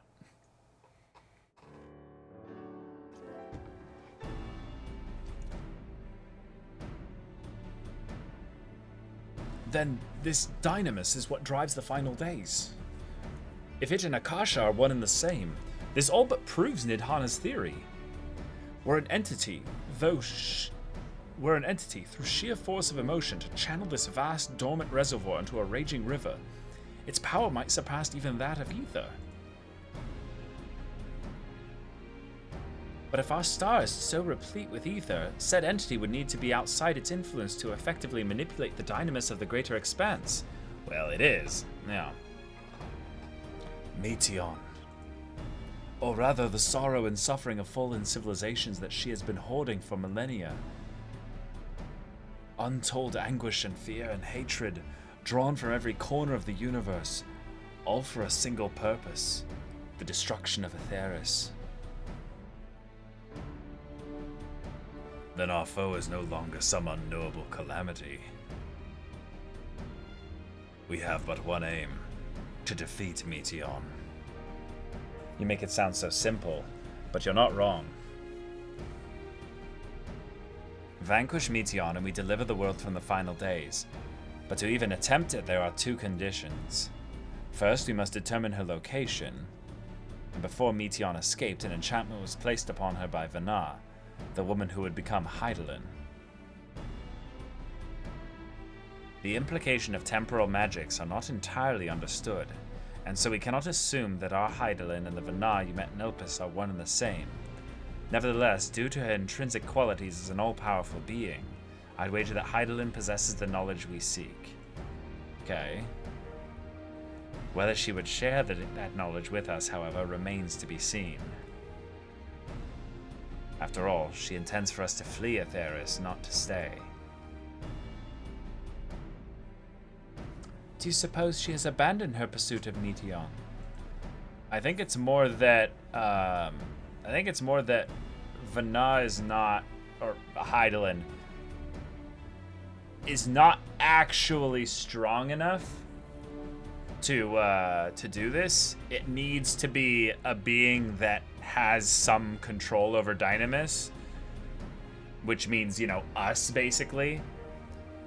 And that's why all of this game has been basically a way to superpower us, so that we would eventually be someone that could go and actually stop Meteon.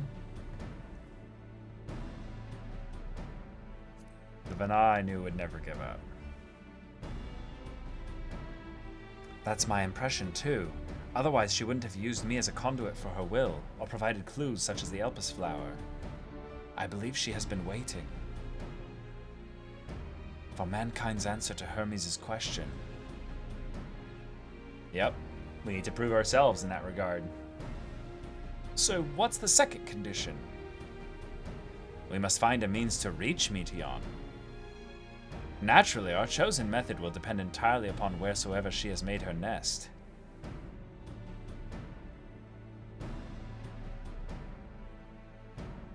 Then, communing with Hydaelyn must by necessity come first. Did you and Master Matoya have any luck with your investigation into the Ethereal Sea? Sadly not. Though we enlisted the help of Arenvald and other Echo-blessed allies, oh, cool! We couldn't detect so much as a whisper from Hydaelyn, even from within the antitower. Master Matoya is one of the opinion that in the years since abandoning it, the Forum has found some other method of receiving instructions from Hydaelyn. If so, it would most likely be some form of apparatus for observing the Ethereal Sea built closer to home. Oh, come in. Sorry to interrupt, we just received word from the Forum. Your presence is requested in the rostra, where they intend to discuss the Great Exodus. Okay. Then Father was able to persuade them. They're finally taking us seriously. Let's hear what they have to say.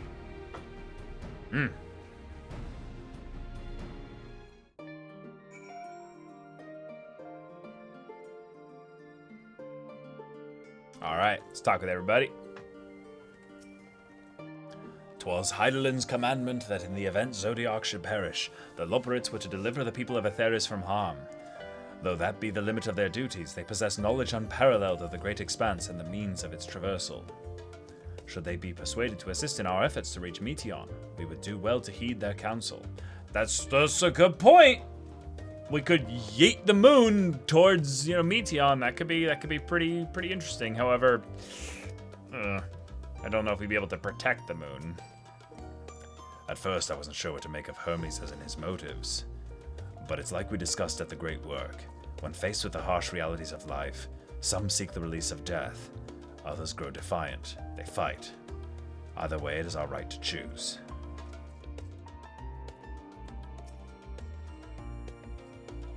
Well, that was a much quicker response than I was expecting. Nice to know our efforts on the Magna Glacies didn't go unnoticed. Father has granted us the opportunity we've been waiting for. Though we know not what information, if any, they intend to reveal, there's only one way to find out. To the rostra.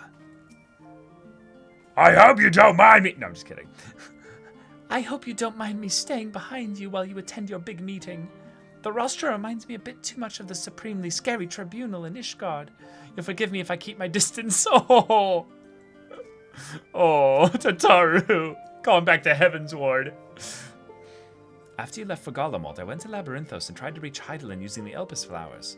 Alas, my attempts were in vain. I can only assume that she spent a vast amount of her power in the confrontation with Fandaniel, and is presently unable to communicate. Indeed, as her presence left my body, I could feel how faint it had grown. Okay. Master Matoya has suspected for some time that the Forum has been constructing a new facility for the purpose of surveying the Ethereal Sea.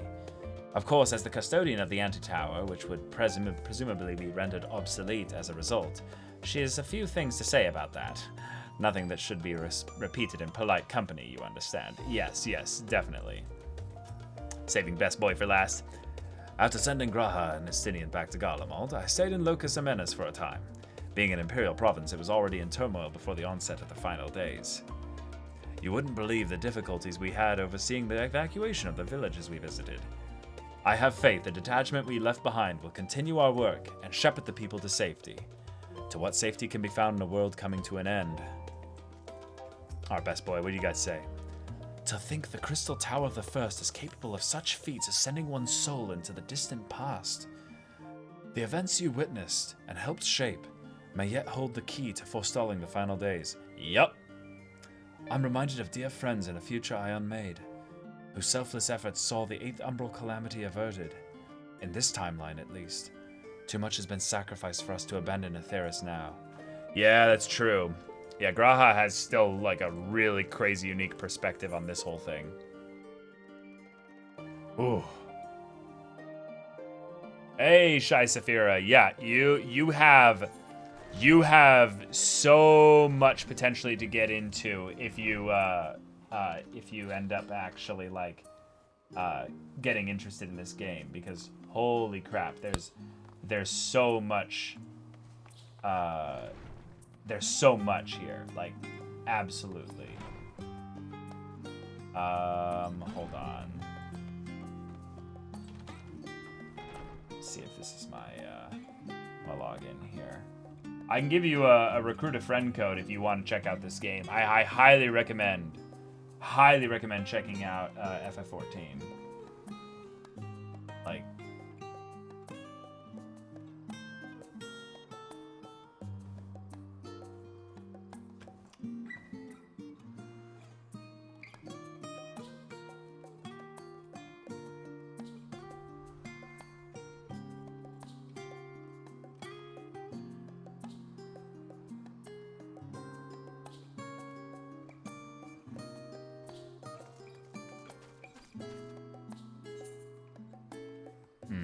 right.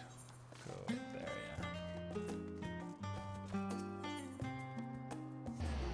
yeah. Yeah, it's absolutely worth it.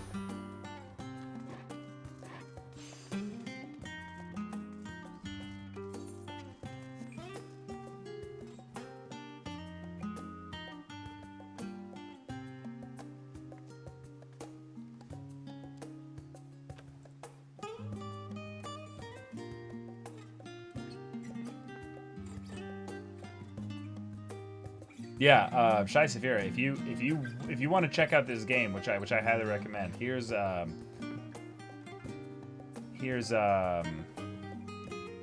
my recruit a friend code. I'll whisper it to you. I'll whisper it to you now.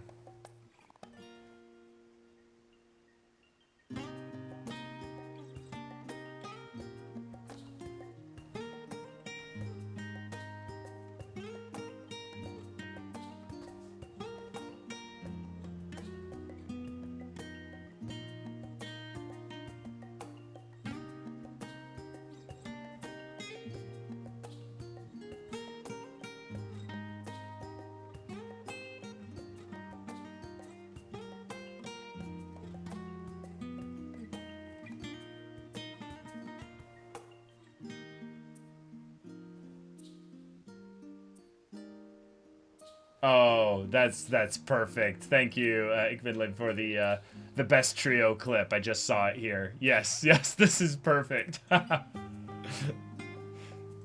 Yes. Oh, it's awesome. Okay. All right, let's continue. The forum is in session, and as such, the rostra is closed to visitors. A scion of the 7th Dawn. Very well, you may wait in the corridor. Of course, entry will only be permitted on the condition you leave your armaments at the door. Lest you forget, the sacred institution holds rational discourse in the highest. Their implements of war are expressly forbidden. Okay, so we'll get nude before we enter the forum.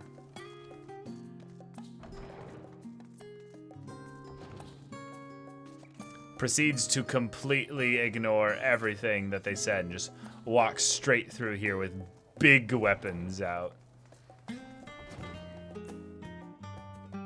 Actually, hold on. and wait for this person to disappear. Go into my summoner gear. Actually, I've got it. I'm a genius. There we go.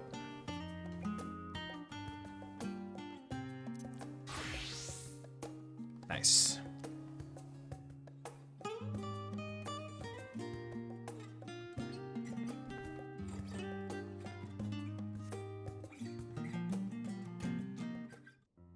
Hey, Igman Lane, thank you so much for the gifted sub.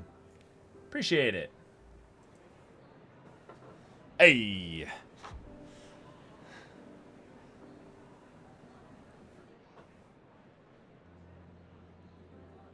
Okay.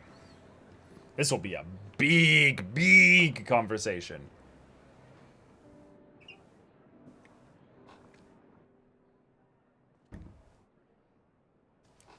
There is a matter I wish to raise with you before we enter. Okay. We are here to listen and to learn. But if the Forum's plans are more or less what I expect, then I should like to make a proposal that will serve our ends. Okay. By your leave, of course. Absolutely. I don't see why not. Your words and wits have gotten us this far. Agreed. I will present our queries so that you may consider the most advantageous way to advance your proposal without distraction. Okay, let's do this. Thank you, everyone. Oh. Oh, Alfie.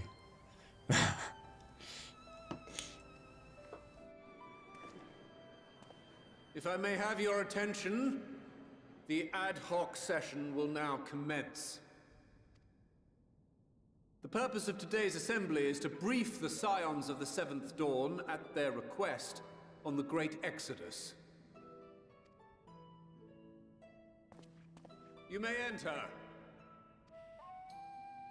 Ba, ba, ba, ba, ba, ba, ba. Just casually walk in my totally not an Asian garb.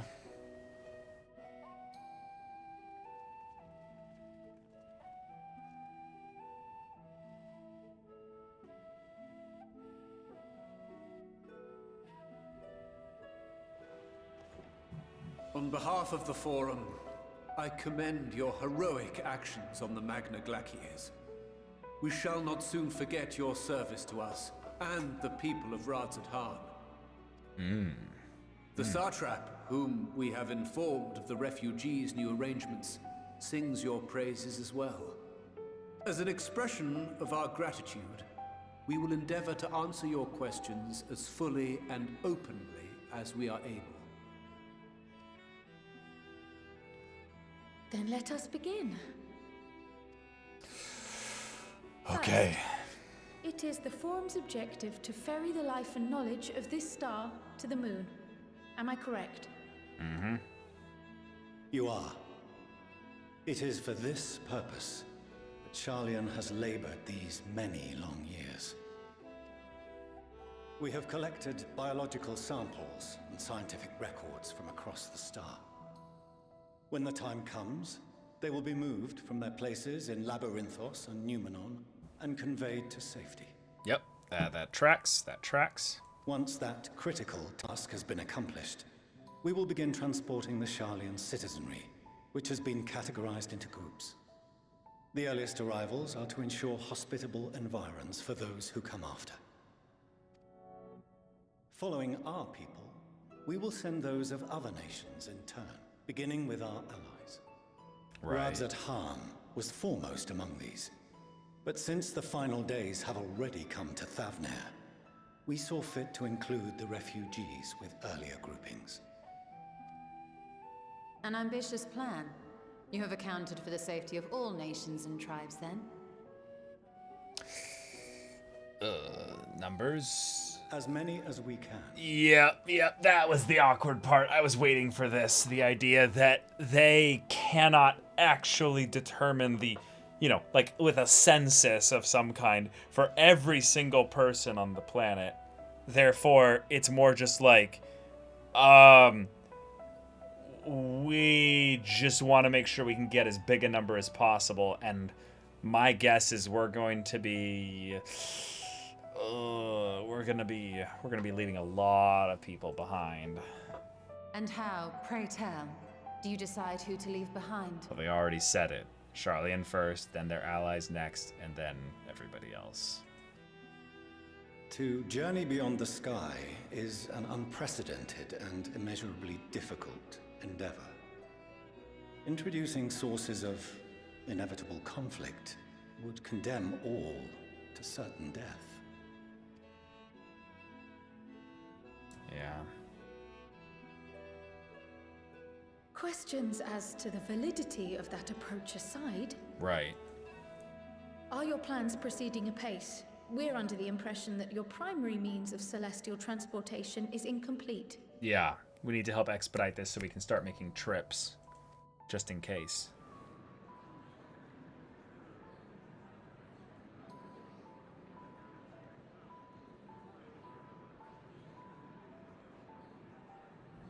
If only in that it does not meet our optimal parameters, that is correct.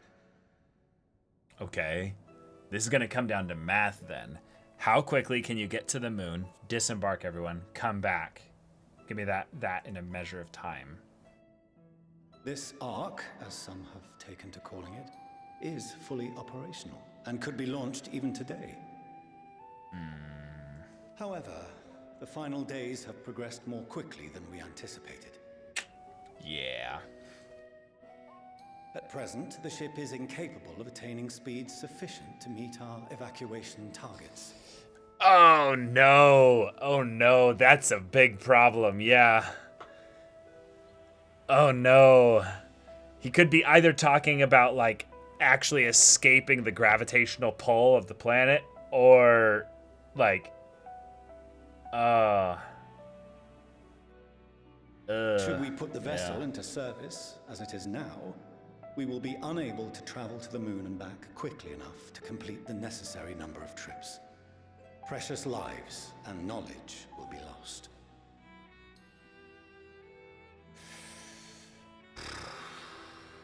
Okay. 7 hells. Is there anything to be done? The ether burner, the primary means of propulsion once the craft is in the space between stars, is undergoing testing to determine whether it can be made more efficient. I figured out the solution. I figured out the solution right there. It's oh my god, it's staring us right in the face. It's staring us right in the face.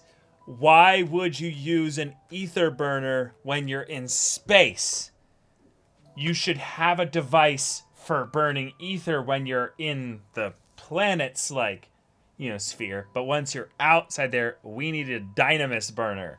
We need something that utilizes the actual energy just pervasive around the space, and then we'll be golden. Phase of the Exodus. We are prepared to continue our experimentation up to the day before launch, should it prove necessary. Okay. What if the Scions were to solve your problem?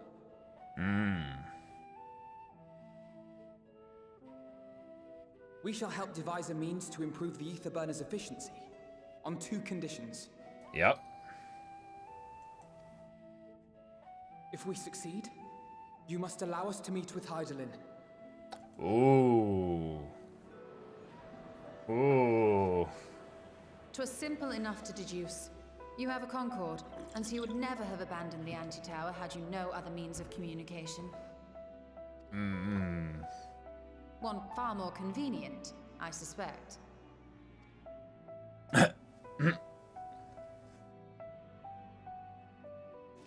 Here we go, Alphino. The second condition, also to be met upon our success, is that we be permitted to propose another use for your ark. Oh, here we go. Yeah, and he's like, oh boy. We would be at liberty to refuse this proposal. Of course. If we cannot prove its merit to the 99 here, who are we to stake on it the lives of all peoples of this star?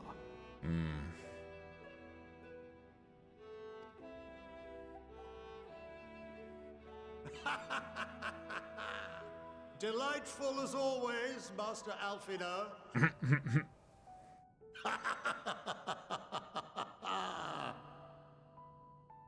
Oh, we couldn't have asked for a finer plan.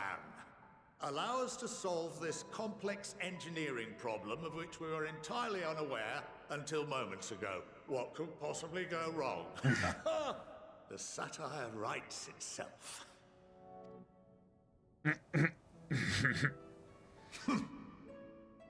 Yet, what field has not benefited from a change in perspective? When we are at wit's end, what we need is not the same dry theories recited ad nauseam, but fresh inspiration.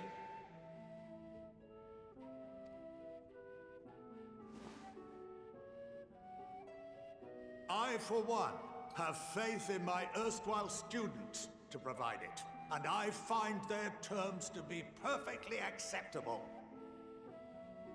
Or I just realized an even easier solution is we give the problem of solving the engine to the Loporits, who probably just have advanced technology anyways, and,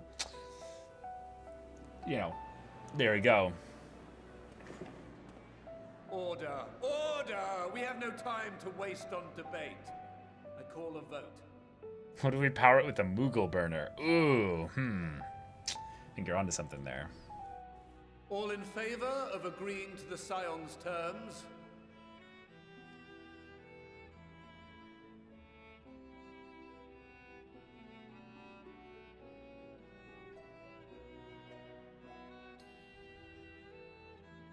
Oh, that's a lot of votes.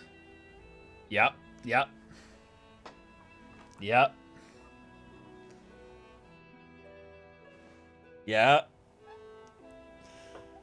71 in favor, 28 against. What did Fortunal do? The ayes have it. I can't believe how no one's first thought in the situation is to ask Sid, you know, the guy that can basically do anything with tech. That's true. Sid would also be the kind of person that we would bring into this fold, I would say. Fortunal did not vote yes. As the architect of this project, you are the best candidate to show them its current state. Okay. And bear in mind that regardless of your personal misgivings, this is the will of the Forum.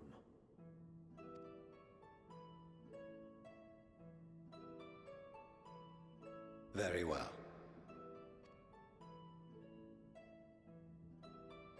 I call this session to a close.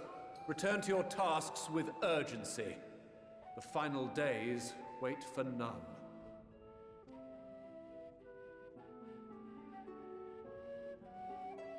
Okay. Yeah, I feel like the reason why Sid isn't involved already is more... Oh, hold on. We're going to need to quickly job change. Yeah. Cool. Hold on. What is the level of this quest? 88. Okay, cool. So let's try and get both of them to 80. I forget. Does food boost MSQ quest XP? Yeah. Sid is kind of the side story person. Yeah, that's true. That's true. Yeah. Sorry about not letting the rest of you in on my plan. I was admittedly thinking on my feet for the most part. You are aware that your character is still visible to others while in a cutscene? No, I was not aware of that. Oops. But since we require both the means of communicating with Hydaelyn and reaching Meteon, in the spur of the moment I saw involving ourselves with the completion of the Ark as a way to work towards both objectives simultaneously. However, we must first keep our end of the bargain by solving the problem of the ether burner. I'd like to think it is not a challenge beyond our combined expertise, or at least the expertise of our extended circle of associates. There you go, Alphino, yeah. It might behoove us to learn how an ether burner actually works before we attempt to improve it, though. Yes. Quest reward XP is constant? Okay, gotcha. Alright. My affinity for espionage may have earned me the title of Archon, but I was completely unaware of the Forum's plans. There may have been clues here and there, had I been of a mind to look for them, but contemplating that possibility only serves to further wound my pride. Not that anyone could have realistically surmised that their brilliant stratagem was to build a giant ship, fly to the moon, a still larger vessel in truth, and use that to travel to another star. For the first half of that, no, but the latter half, yes. Yes, I absolutely guessed that they were building an ark. It just made sense. Even now, the whole idea seems positively absurd when spoken aloud. But then again, I am not in this world, personally. Of late, I have seen no sign of the Loporits. This being their first opportunity to experience the wonders of Sharlayan, the potential for misadventure is nigh infinite. It's true, they were getting pudding out there from other warriors of light. Perhaps if Midgard Soma was still alive, in the traditional sense, that is, he could have offered to help the vessel attain the necessary speeds. Then again, there's no guarantee his contribution would make enough of a difference to matter. That's a good point. Dragons are used to celestial travel. The further we pursue the mysteries of the universe, the more I struggle to comprehend the fortuitous nature of time itself. We measure and quantify it based on observation of celestial bodies, such as the sun and the moon, but from your account it is unclear whether the ancients viewed time in a similar manner. I mention this because while Vanan knew the final days would reoccur at a defined point in the future, she presumably had no way of knowing exactly when. Even so, the completion of the Forum's preparations to escape to the moon aligning so closely with the advent of the final days is surely no coincidence. Way to go, Big Brain Graha, that is a really good point. I'm a little vexed that we've yet to learn of the Forum's replacement for the Anti-Tower, though I expect that in time they'll share that too with us and with Master Matoya if they've any sense. Phew, I'll admit, bringing up the issue of the Forum's incomplete arc was more than a little daunting. They were, to their credit, quite open about the current state of affairs. What was even more surprising, though, was they took Alphino up on his offer. Yeah. While I very much take issue with the Forum's approach to selecting whom to save and when, they're not wrong for wanting to minimize potential conflicts. Fortunately, if this plan of ours actually works, the Great Exodus itself will become entirely unnecessary. And Alphino. As Father seems eager to help, maybe we can have him educate us about the Ether Burner. Alright, Fortunal. Going underground. Okay. As instructed, I shall take you to see the Ether Burner. Meet me outside the Archaeon. I trust you can make your own way there. There. So the Ark is being built in Labyrinthos. Hardly surprising. Where else could they conceal such a massive undertaking? Yep. Alright, we're ready. Let's go. Oh yeah, we can't mount up in here.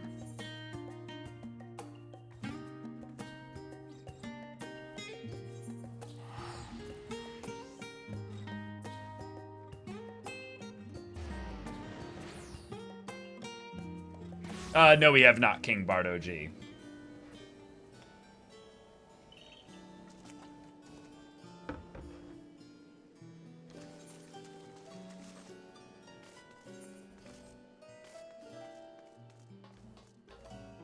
Oh my god, I get to talk to him all over again. I don't understand the appeal of reshaping it to look like the world above. Make your peace with what it is or go outside if that's what you prefer. That we have been granted permission to enter the lower levels is proof of our increased standing. Would they have been willing to confide in us sooner?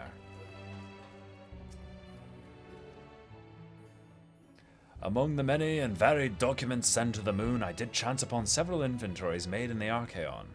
Mayhap the Forum believes such records would provide insight into the intricacies of clerical duties. Regardless, the Loporits did not consider them worthy of more than a cursory glance. Yeah, that is unfortunate. Where once we were refused entry, we are now welcomed as guests. It seems so long ago we first set foot here. Did they intend to carry everything in the Archaeon to the moon? They said they'd started loading scientific records and biological samples, but did they really need all of it? I guess they spent hundreds of years planning this stuff, so... Some would surely object to the Forum allowing foreign elements to have the run of their secret facilities. We should count ourselves lucky.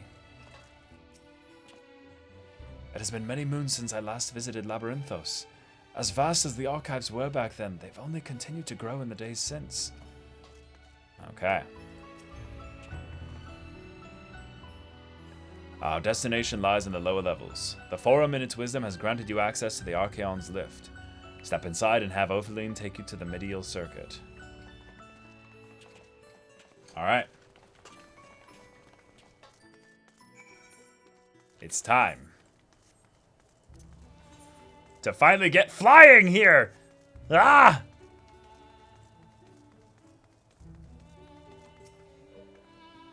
You wish to use the lift, yes?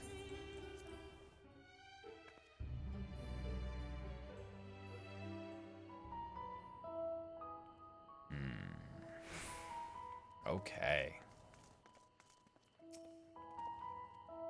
I have sent your associates ahead to Logisticon Alpha, on the other side of Marial Agronomics.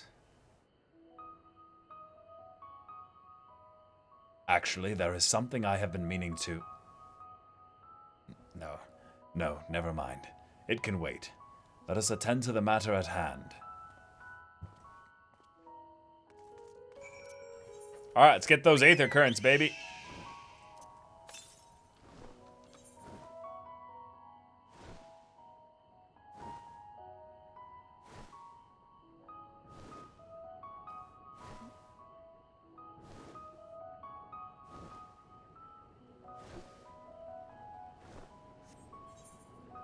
Alright, so how the heck do I get down? Oh, over here. Oh my god, you're telling me I have to go all the way down? Of course. Of course.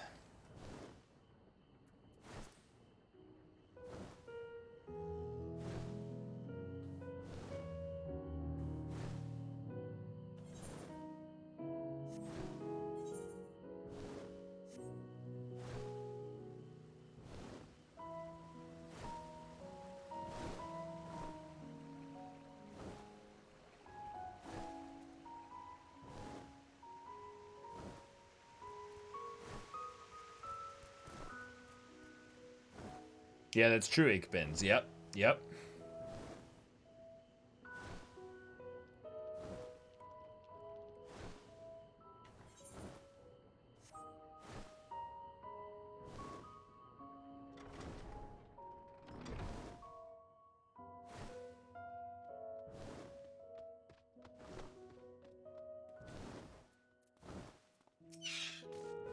Oh, there you are. Having words with Master Fortunaut by any chance? This is Thancred.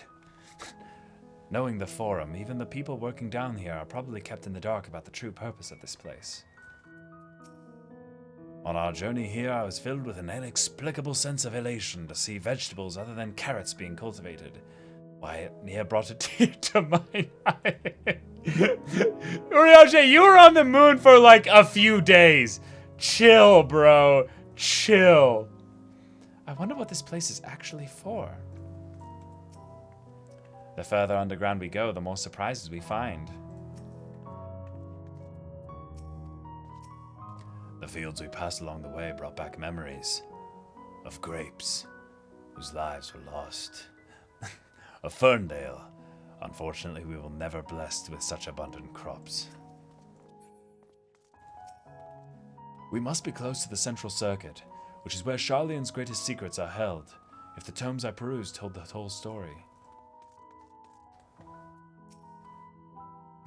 Yes, exactly. Urianger had a very specific vegan diet. We are to wait here while our father arranges for us to use the next lift.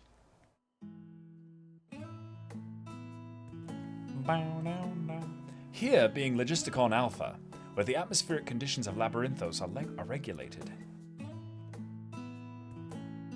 I was actually talking with someone just the other day about how the best, like one of the best vegetable experiences I ever had was like gourmet, fancy cooked carrots in this very light sauce. And they were like whole carrots. And they were cooked with like the perfect like slowness with where like there was that little bit of searing on the outside. but they like you cut them with like a knife and fork, and they cut with like the texture of like a really, really soft steak, you know? Where you just lightly just two like cuts with a very like basic knife, and it was just oh so good. But anyway, Labyrinthos. Waters drawn from underground and dispersed as vapor, stimulating the formation of artificial clouds and rain. By manipulating the temperature and air circulation, they are able to create the ideal environment for the growth and preservation of the biological samples kept here.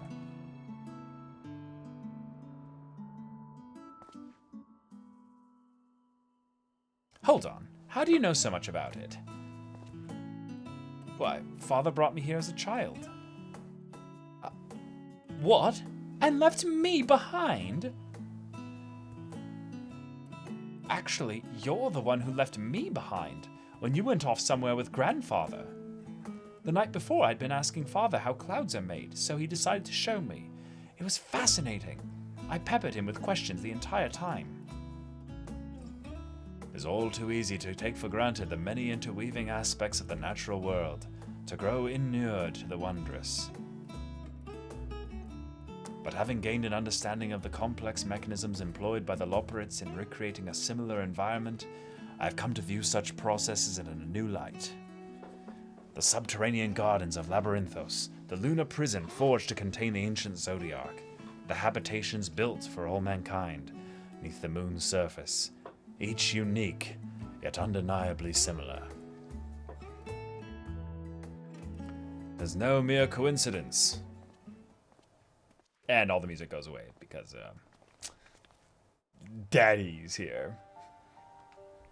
Ever since Hydaelyn unfolded to us the grim fate that awaits Aetheris, every essential resource we could spare has been delivered to Labyrinthos, in preparation for the great exodus.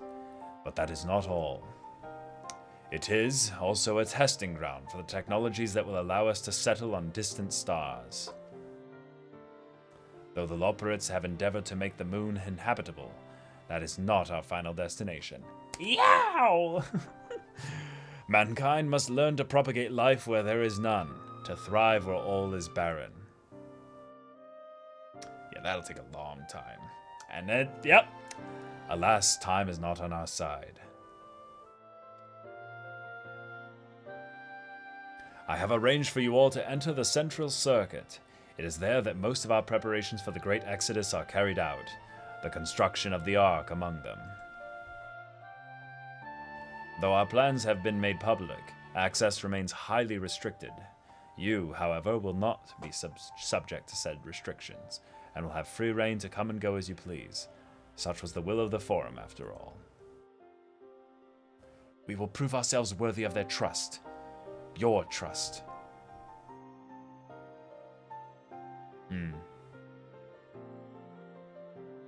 Then let us proceed.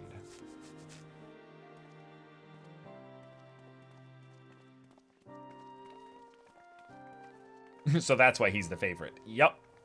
Exactly. He had the inquisitive mind.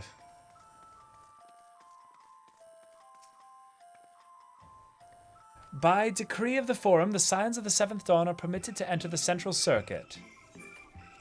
Okay, so now once we're here, we can shift to our new to our new look, and we can be like this without limit, because everyone here has been to Elpis. Oh my god, it's gorgeous. It's like we just entered the first layer of the Abyss, you know? Like in Maiden Abyss. I imagine the secrets kept here would be of great benefit to mine own research, but I will refrain from indulging my curiosity for the time being. The temperate environment here is not unlike that of Bestway's Burrow, though the diverse vegetation doth produce a far more complex bouquet of aromas. A welcome difference indeed, for I have grown weary of the scent of carrots. Jesus, Rianjay. I have no idea what makes Alphino so confident we can solve this problem of theirs. Relentless optimism, I presume. A not unwelcome trait in a youth. but less so in a gambler. Aye, let us resolve never to let him set foot in the gold saucer. Yes! Yes! Estinian gets it! If Alphino went into the gold saucer, like the Scion's entire budget and everything would just disappear. He would be like, but no, I'm the best card duelist here. I'm a genius. And he would just lose it all. The farther down... Oh, wait, sorry. This is Thancred. The farther down we travel, the more expansive the sky above becomes, artificial though it is. Would that the heavens elsewhere could be so idyllic.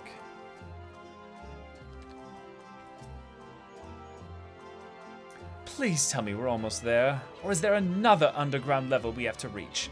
The even more central circuit, perhaps? Yes, Alizé. Go off. We might have finally have the chance to commune directly with Hydaelyn, provided we somehow manage to succeed where Sharlayan's finest engineers have failed. Still, it won't hurt to have a look. This is it, the central circuit.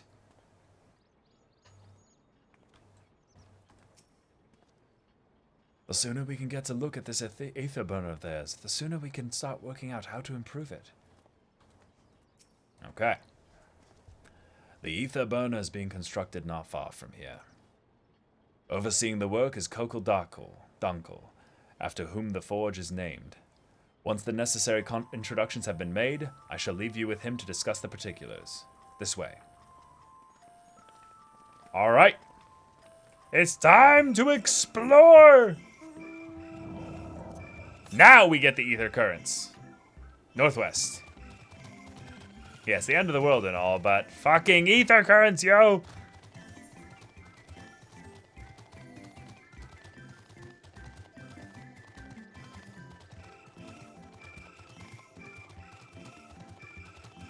It's 100% going to be on the other side here, isn't it?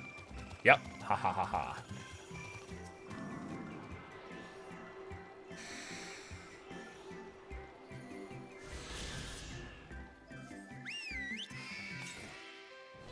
North. Okay.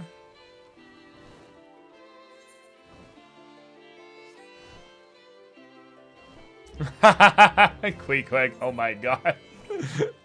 I don't know if Estinian would be the one to get into NFTs.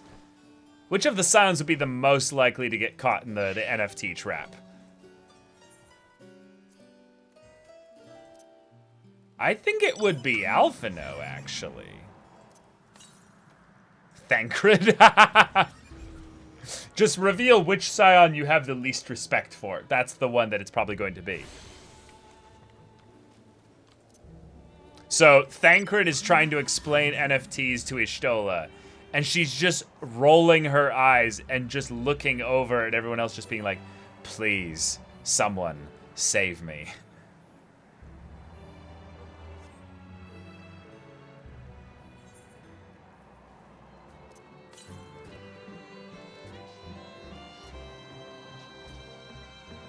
Thancred was a thief. Oh my god. Wow.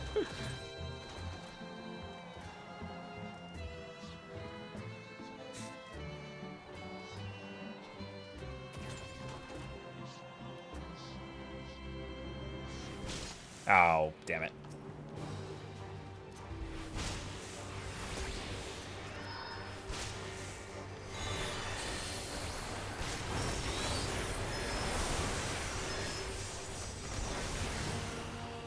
Gets attacked by random mob, summons a demigod Bahamut, just like, yes, you done goofed. Northwest. Don't you fucking dare. No, no, no, no, no, no, no. Don't you dare. I got all the aether currents over here. Don't you dare. Don't you dare make it. No, no, no, no, no, no, no, no, no, no, no.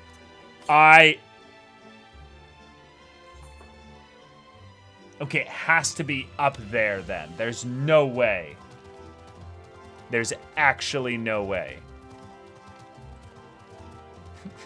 Yeah, so guys, I bought this new spear. It's digital, but I own it. Okay, okay.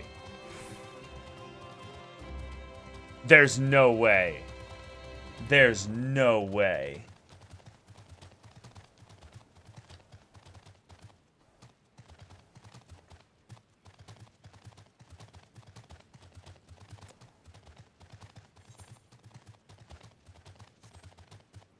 I swear I got all the Aether. Okay, there has to be some kind of vertical thing up there. That has to be it. There's actually no way. Wait. West.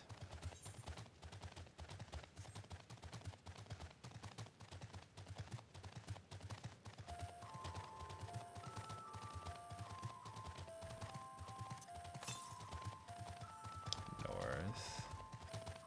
Oh, there it is. Okay.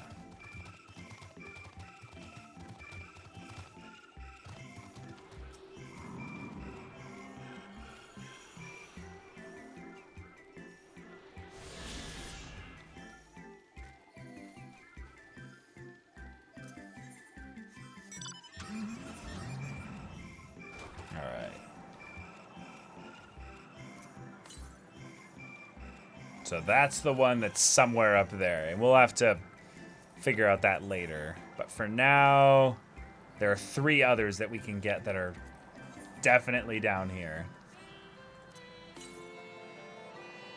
Okay, okay.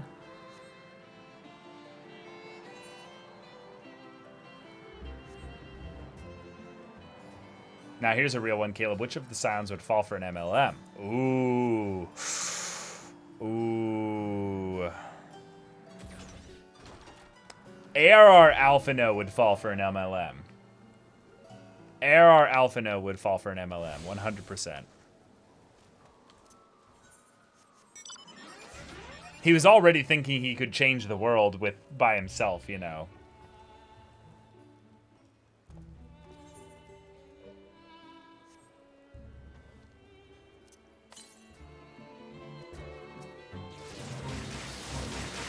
Oh, yeah, we can join on this.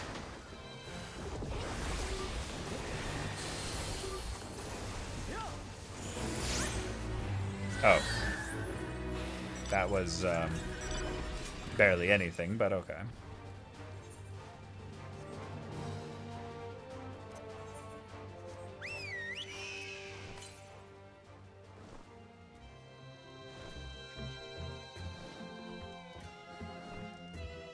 That's just which one would become an Omnicrafter.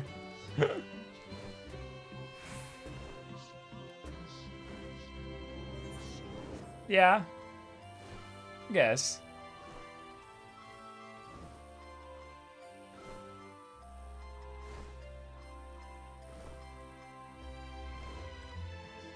Should be right around here. Wait, did I overshot it?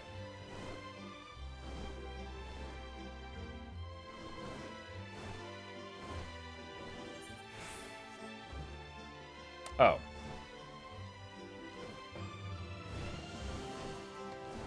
Okay.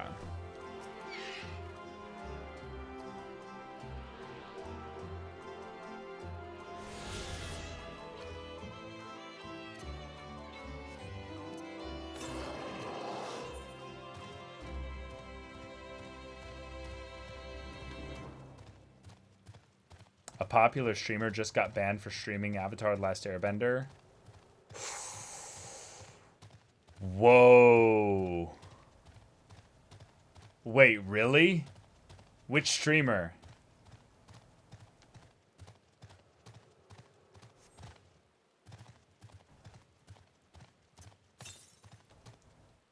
Pokemon? There was literally someone else that was a pretty big streamer streaming Avatar: The Last Airbender recently.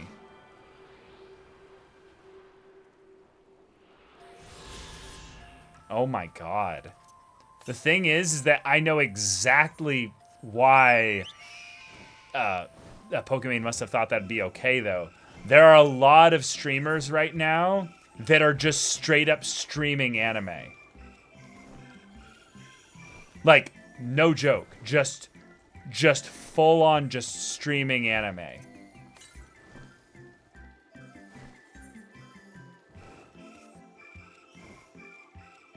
Yeah, was it Mizkif that was doing it? I think it was Mizkif that was doing it, yeah. What's going on over here?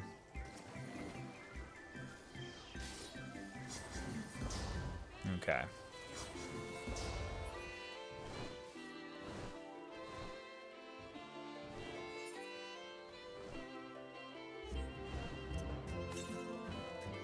Okay, I think this is the one... This has to be the one that's like... Actually, let me just do this. No, maybe there's another one that I'm missing. Okay. No, I guess this one is over here. Okay. Yeah, obviously it's not a permanent ban. No, of course not. But it's the idea that, like... I can't believe people thought that would be okay. Because literally what they were doing, it's so stupid. But people were literally reversing, they were reverting the footage to try and, like, make it okay.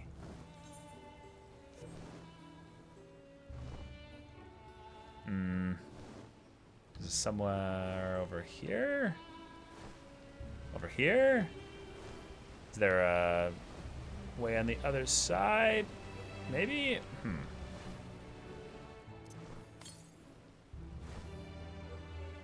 Oh, it's up here. Okay, hold on.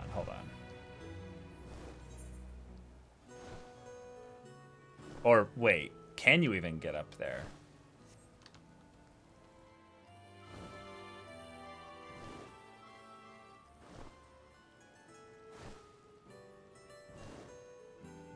No way, is it a...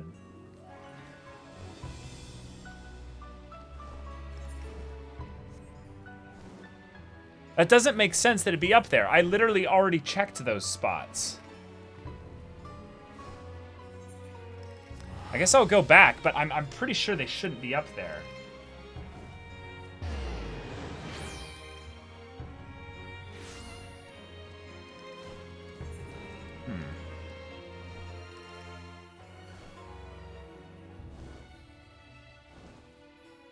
Wait, hold on. I can use this. Oh, right. So, no. I've never been to this part yet. That's right, yeah.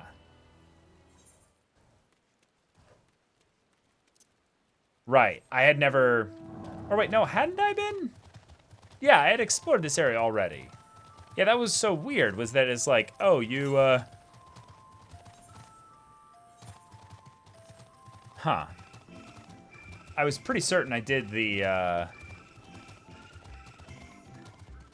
did my due diligence to search this area for ether currents, but I guess maybe I didn't. Yeah, there's one right there. What the hell? Okay, huh.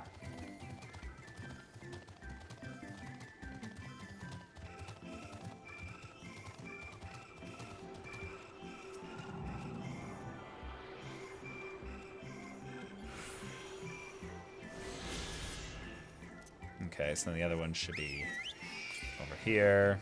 Yep. Huh. Maybe you just thought it was downside and gave up? Or something. Because I definitely went over here and was looking for the aether currents and stuff, and they weren't here, so... Now I'm, like, really curious. Okay. Maybe there's a door that wasn't opening before?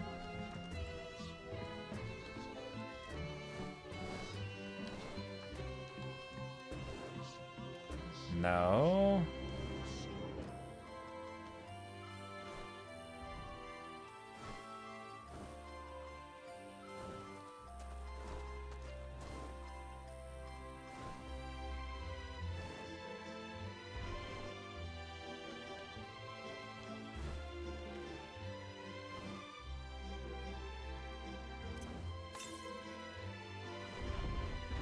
What?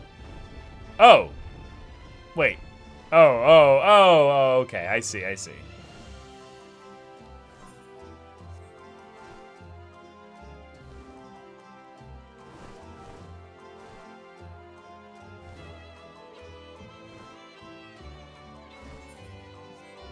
Oh, I clearly did not go over here. If I had gone over here, I would have seen this. That's really weird. Yeah, I don't know what I was thinking then. That's funny. Huh.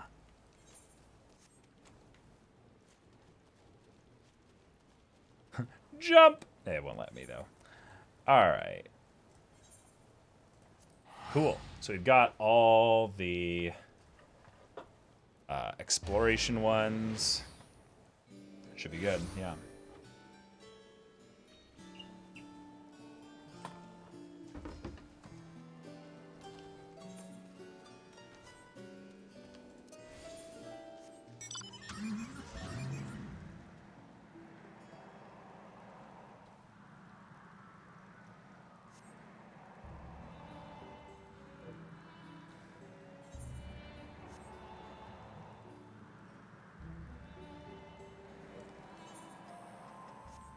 Do you think streamers will try to replicate some of the methods React channels do on YouTube, like using a timer, less opacity, and so on?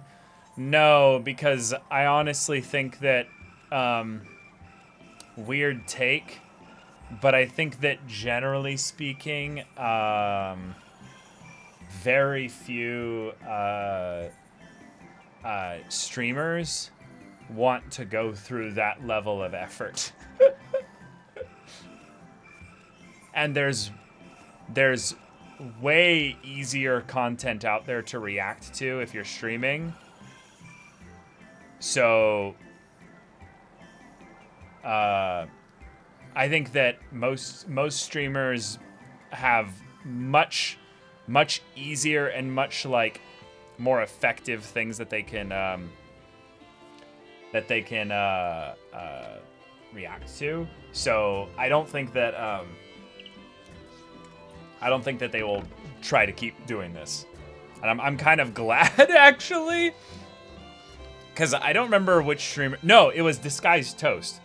I was watching Disguised Toast, and he was just straight up watching Naruto, and he wasn't even really watching it. He just had the whole freaking, like, you know, the tournament arc section just going. Reversed. He had reversed the footage, and then he would just leave the stream on and just walk away. And I'm like, what are you doing? Like, what are you doing? Like,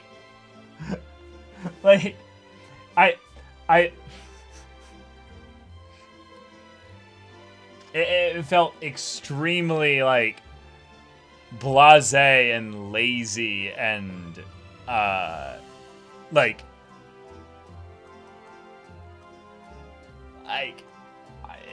and I'm a big fan of Disguised Toast, so I was just like, bro, you're better than this. Like, yeah.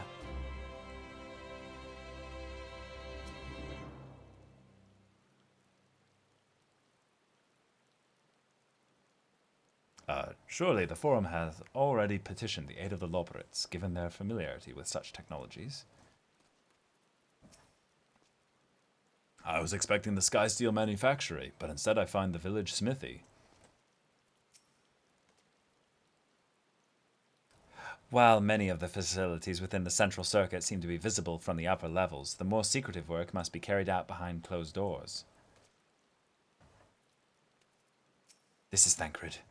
For a closely guarded secret, you can see practically everything from outside, even with the magical barriers surrounding it. He hasn't even realized we're here. Or perhaps he has realized, but just doesn't care. Alice? Is he talking to himself? Wait, who? The Coco guy? Oh, yeah. Yeah, he's facing the other way. He looks lost in thought, although it seems he's hit something of a stumbling block. Perhaps you'd like to break the ice.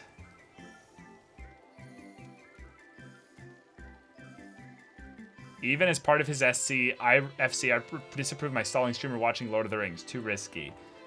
Oh, wait. Did Rich watch Lord of the Rings? Praxis, what? Rich Campbell we're talking about was watching Lord of the Rings, just the full movie.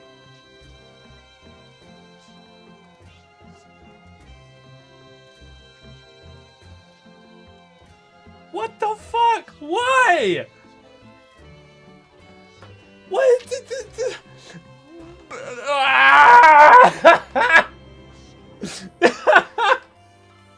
Jesus! Like, I know so many incredible reactors that do movie reactions, especially of Lord of the Rings. And the amount of effort, the amount of editing effort to chop that shit up as much as possible, like down to ridiculously small clips. Like, that bugs me so much. And I don't know why it bugs me any more than the Disguised Toast one was, because those are the only two that I'm those are the only two where the streams of them I've actually watched a decent amount of. Like, I've watched some Pokemon, but not really much at all, so it doesn't really matter to me. But then, what was the other ones you guys were saying that were doing this? Someone was saying that Ludwig was doing this. I can't believe actually Ludwig would do it. Oh, no. You were saying that Ludwig was warning them. It was Mizkif that was doing this. Yeah, I don't watch Mizkif. Ludwig was warning against it. Right. Yeah. Good on Ludwig. Jesus. Like, guys, you know, like, you can totally see Ludwig doing that too. I mean, like, boys, today we've got to talk about some dumbass Twitch streamers. Because we're on YouTube now, so we're not included in that mix, okay? But, you know, and then just continues to go off on it. Oh, man. I only watch Richard's VODs and I'm constantly pressing the right arrow. Yeah. Oh, man. Anyway, let's get to our playthrough here. Let's go. Enough gossip. I could swap them out. No, been there, done that. Damn near lost my eyebrows. Okay, I love this Lalafell. Think, Coco, think! We'd be well on our way to paradise. Visionaries patting themselves on the backs for their grand accomplishments if you'd only think! Yeah. Okay.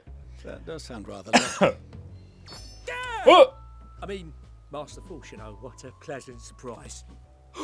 We're not blasting off already, are we? Oh my god, I love his voice too. Unchanged, for better or worse. Which Look is at the why mullet Forum too. has elected to accept assistance in resolving the Etherburner conundrum.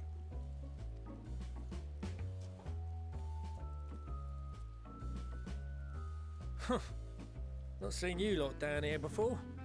Nope.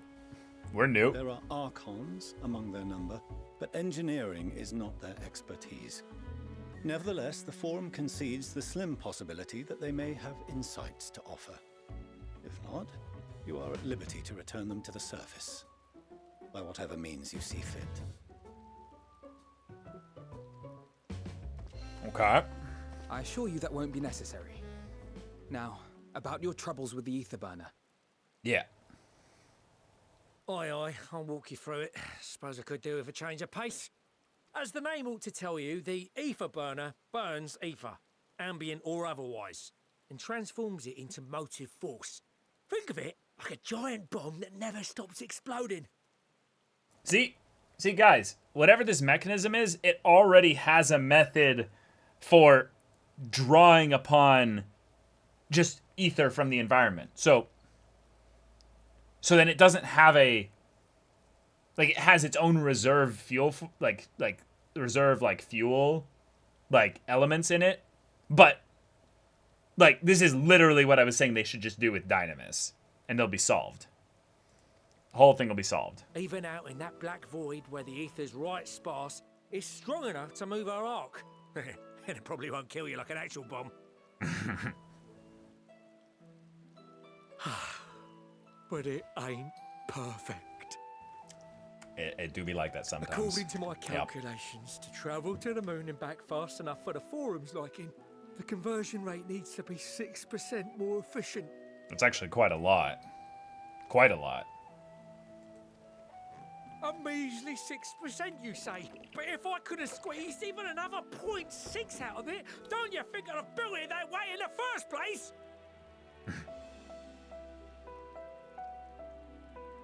Hast thou consulted with the Loperites? Yes, okay, of course. They too are conducting their own research, for lack of a ready answer. The moon's propulsion systems are considerable, naturally, yet they are commensurately massive. Yep, makes sense, yeah. It is no easy feat to convert their technology into an efficient means of propulsion for a teeny tiny toy boat, as they say, and as I most certainly do not. Tony Stark was able to build this in a cave with a box of scraps. Yes, exactly. Damn it all, I asked for refined adamantite and they send me uppity rabbits with inscrutable, ancient, incompatible technology. You're trying to drive me mad. Do you speak of Allegan refined adamantite, perchance? Ooh. Ooh. You know of it? Only in the most general terms, I'm afraid. 'Twas an alloy of Allegan make, but the secrets of its production were closely guarded. As I recall, the record stated it was vital to Dalamud's construction and launch. Ah, okay. Oi, that's the stuff. No material more conductive far as I know. Slotting some ends like blowing up a dam and watching the river of ether come rushing through. Ain't a living soul that knows how to make it though. We were fortunate enough to salvage some for the ether burner, just a wee bit, mind, from a chunk of Dalamud that came hurtling into the Northern Empty during the calamity. Okay. If more, well, that extra 6% efficiency would be child's play. It's a crying shame that we've no other sources. Well, surely the many shards of Dalamud scattered throughout Eorzea would suffice. Why not get the refined adamantite from them? Oh, we tried, believe you me. But only a few specialised pieces would have had any in them to begin with. okay. Drive cores from Ragnarok-class internment hulks. Those are the prize bits we really need. According to the Gleaners, getting to them means delving deep into the shards. And the defences are still very operational and very eager to blow them up. Oh, that's it? Ow. I thought you just couldn't find them. It's rough going in there, even for the cream. Not sure they'd make it out alive. Weren't we near that part of the Ragnarok when we went to destroy Bahamut? I don't remember. Oh. Heavens, are you all right? You look pale as a... Well... Best put that battle from your mind for now. Deep breaths. That's it. Oh, that's a sweet little response there. Oh. There are multiple interment hulks in Eorzea alone, so handling this ourselves may not be the most efficient option. Rather, if we could salvage adamantite from the shards simultaneously... Thancred, is the link shell we established before you went to Garlemald still active? Of course. The floor is yours. Ooh. Okay. What's all this? Gathering firewood, so to speak. Yeah. We alone can accomplish little, but joined by others, we may yet build a bonfire to carry us heavensward. Heavensward, baby! Oh, yeah, that was great. This is Alphino. The Scions have need of you. No, this is Thancred.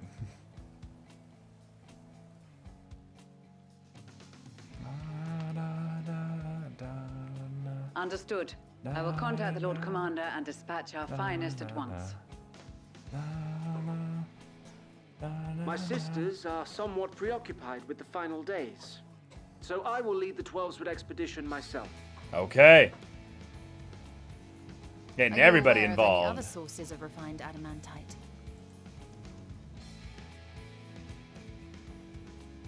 Logically, such an invaluable alloy would have been utilized solely where absolutely necessary, in components intended to conduct or collect surpassing amounts of ether. Any extant instrumentation or devices would have likely found their way into the hands of etherologists or enthusiasts. Okay. Magical artifacts of Allagan design? The Eastern Alliance will send word to one and all. All Are right. there other ways we may offer aid? No shards of the Lesser Moon scar our soil, but our stake in this cause is no less for it. Nice. Is there anything in Othard that might be of use to you? What did you say? Oh, you got friends in far places, lad. Any road, if you're offering, I wouldn't say no to one of those Far Eastern sacred relics. Some of Okay. them can hold enough ether to summon a whole damn primal.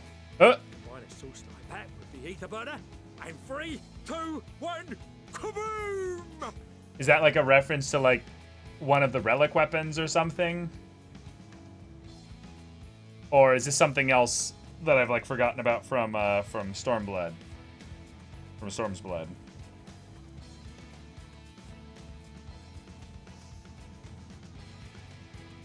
I gather you heard his explosive enthusiasm. Might you secure us a Susano suitable... items. Okay. It shall be done. I know little of machines, but I promise we will do our utmost to gather the materials you need to finish your starship. Do they know all that by now? I am glad for the work, in truth. Better to busy oneself than wait and fret over disasters foretold. Did we tell everybody why we're doing this?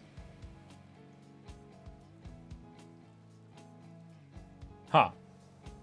Maybe we did. Then why are we all still standing about yapping? There's plunder for the taking, and I'm a born plunderer.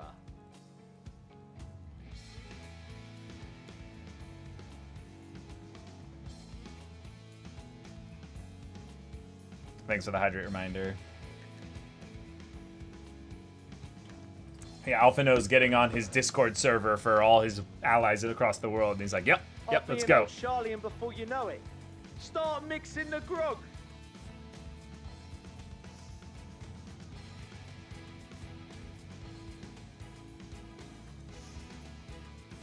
I'm certain that can be arranged. Thank you all, and do be careful.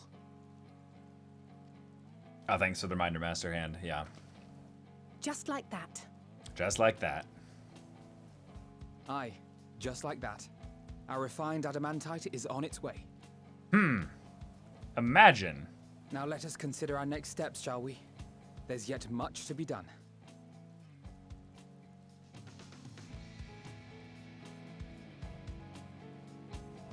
Imagine if they had, like, just literally just asked for help from other countries 100 years ago.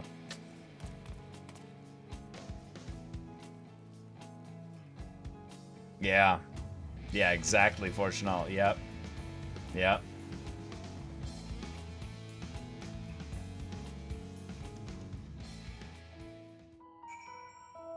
Yeah, really. Yeah, imagine asking help. Oh, my God.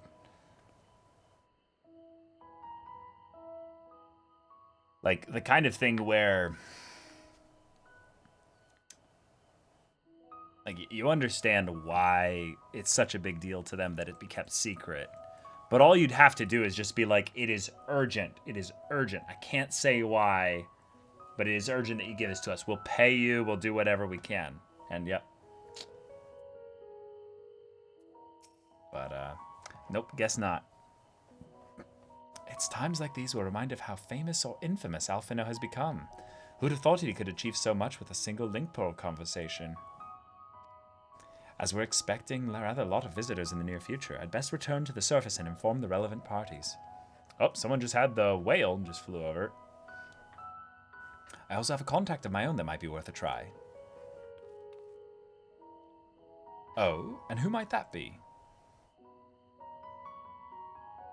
That's for me to know and you to find out. And on that note, I leave matters here in your capable hands. Best of luck. Ooh, we got a chess piece. Bum, bum, bum, bum. Oh, another cutscene. Meanwhile, in Ul'dah...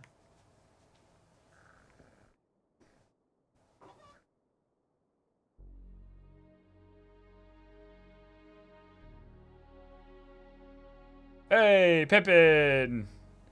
Nanamo. Our course of action is clear. We must harvest refined adamantite from the shards of Dalamud and procure arcane relics of Allagan make. Summon the best and brightest of our immortal flames and form an expeditionary party at once. Call upon the Sultan Sworn and Brass Blades for support as you must.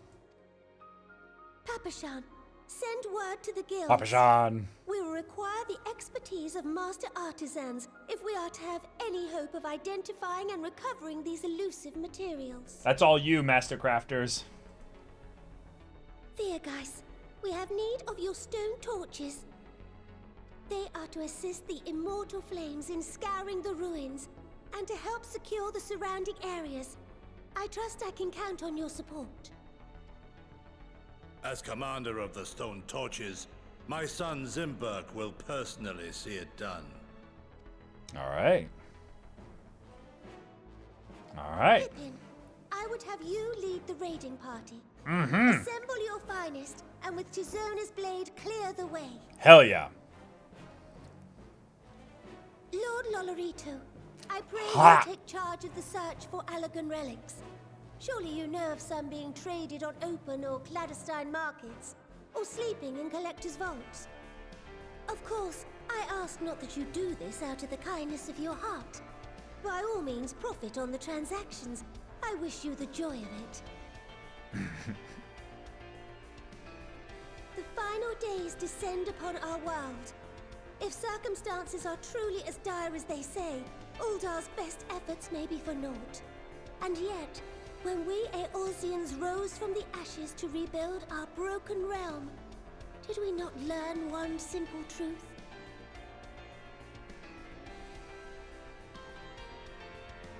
That which seems all but impossible to overcome alone may yet be possible if we stand together. It was the Scions who united us then, and it is the Scions who call upon us now. Ul'dah will answer that call.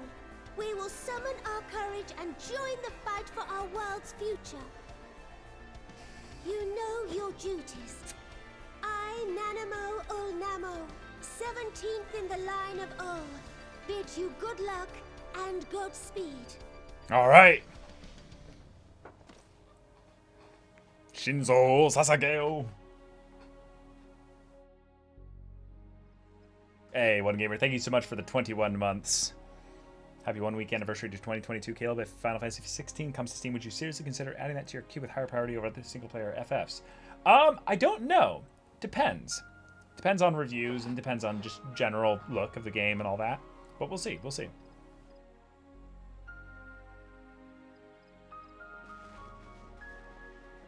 Haha, look at all those bards. Sorry, archers.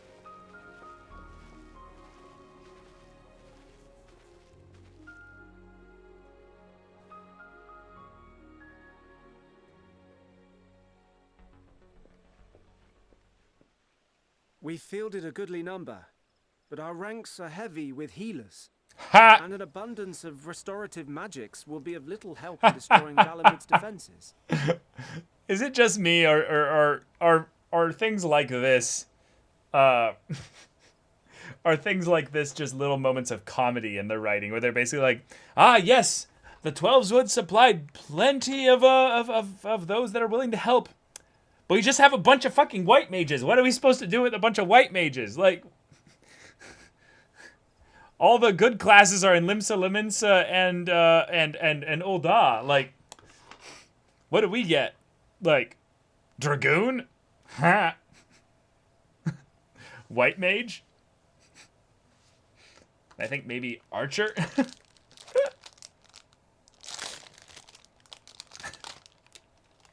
He brings 3 to 4 healers to trials, no DPS. Actually, that would be an invincible, like, setup.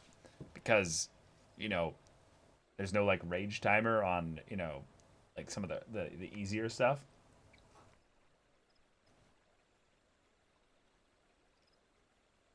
Still, it has ever been thus with Gridania. We must steel ourselves for a protracted engagement.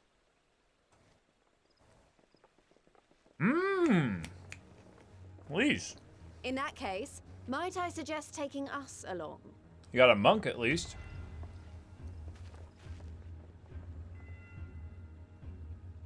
Commander Hext, what are you doing here? Now the whole Ul'dah crew. None of the shards in Girabania are big enough to hold an internment hulk. Okay. Let's go. So we said to ourselves, why not lend our neighbors a hand? We thought you might be short on people with a talent for breaking things. While it pains me to admit it, you are right. Are our deficiencies so plain to see? It might have been a lifetime ago, but I was once one of the scions assigned to the Shroud. I know this forest well. I know your people. And I know we will be stronger if we fight this fight together.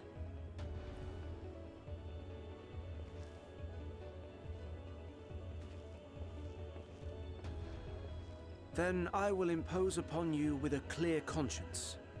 Come, let us speak of how to integrate our forces.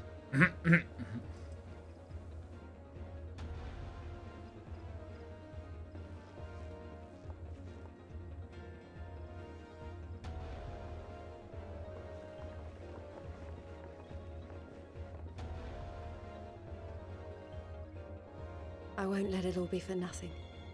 I promise you, Papalimo. Oh. Nice. Nice. Little callback there.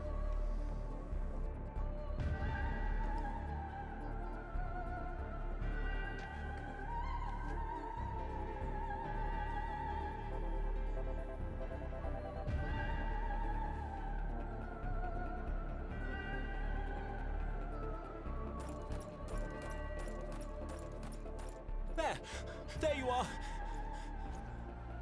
We've no time to waste, brother. Everyone has already... Oh. Of course, they hit us with this. One more time.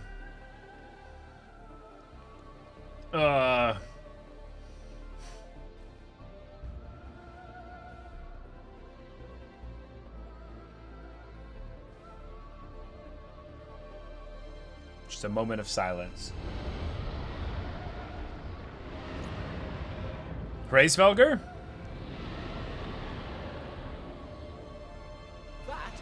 That was a roar. A dragon's roar. Captain Obvious over here.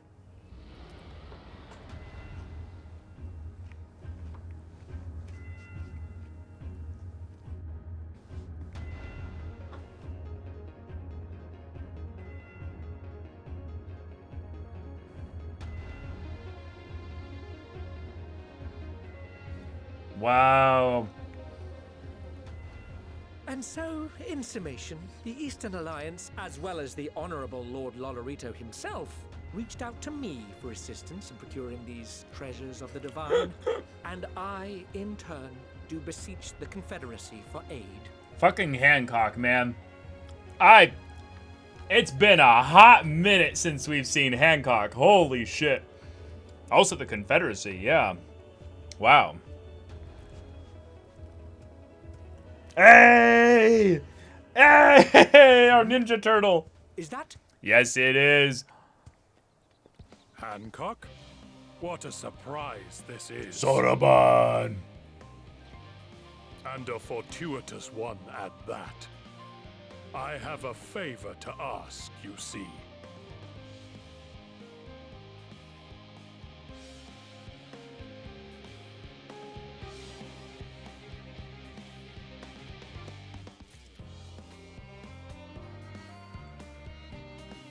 Okay. Wow.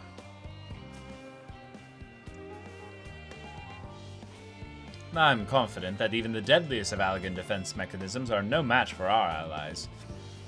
At this rate, some of them might as soon have as many accomplishments to their names as a certain warrior of light. Considering how much of a fuss he made at the time, I don't see why he takes every opportunity to bring it up. It was just firewood. Yes! I'm glad you guys encouraged me to look at all of their dialogue in between quests here, because there's so much comedy in them. Fucking Estinian. It's like, I'm sorry, Alphino. I didn't know it was that big of a deal. What serendipitous irony that the remnants of the seventh umbral calamity would become the keys to mankind's salvation. Never more certain have I been that Master Louis Soir watcheth over us from the ethereal sea. This is Thancred. First the Telophoroi, and now the final days. No one can accuse the Ilsabard contingent of backing down from a challenge. Of course, they weren't also committed to the cause when we first set out. But after seeing the examples set by you, Alphino, and the others, the change was palpable. They couldn't help but believe. Though Bahamut is long gone, the internment hulks are far from safe. It could be much worse, of course. They won't have to fight their way past Mericidian dragons, nor is there any danger the Elder Primal might be summoned again. Even so, I dare say there are still a fair few Allagan creations and contraptions remaining to bar our friends' way. I only hope that Grandfather watches over them.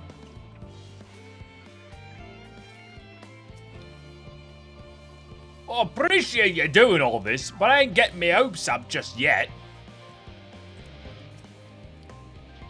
Time and time again, it seems that Allagan something or other are either the cause or the solution to our problems.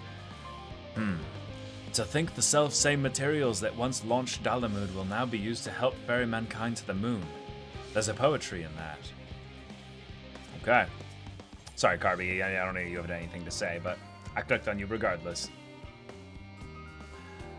Though our friends are searching for refined adamantite and sacred relics, we will only know if they meet your requirements once they have arrived. In the meantime, is there aught else we might do to be of service? Ha! You already done more than enough. If I had to say, though, I could use someone who knows a thing or two about Allagan technology. You there, the lad with the red eyes and matching hair. You seem to know more than the average scholar. Aye, that I do. Ha! If only Master Kokol knew how right he was.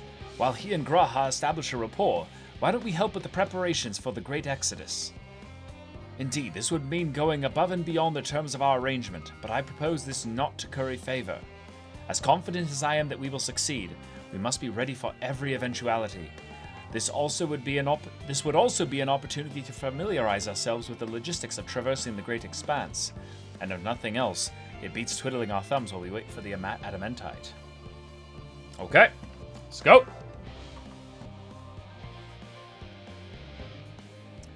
Well, ain't you a bunch of elful buggers? If you've a mind to lend a hand, I know where you ought to go.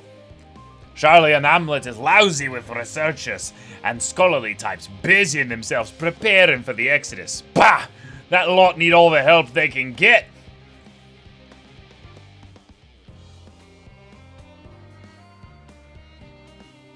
Well then, off we go.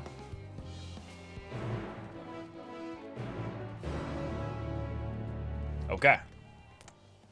We're ready. Onward. We can just teleport there.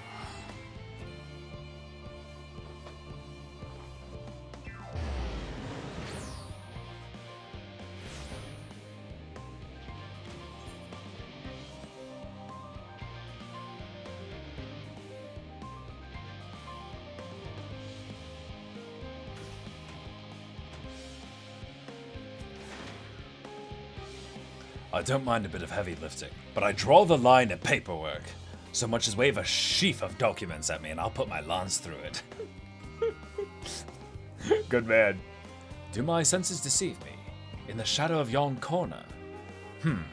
One can but hope this leadeth not to mischievous undertakings. Wait, what?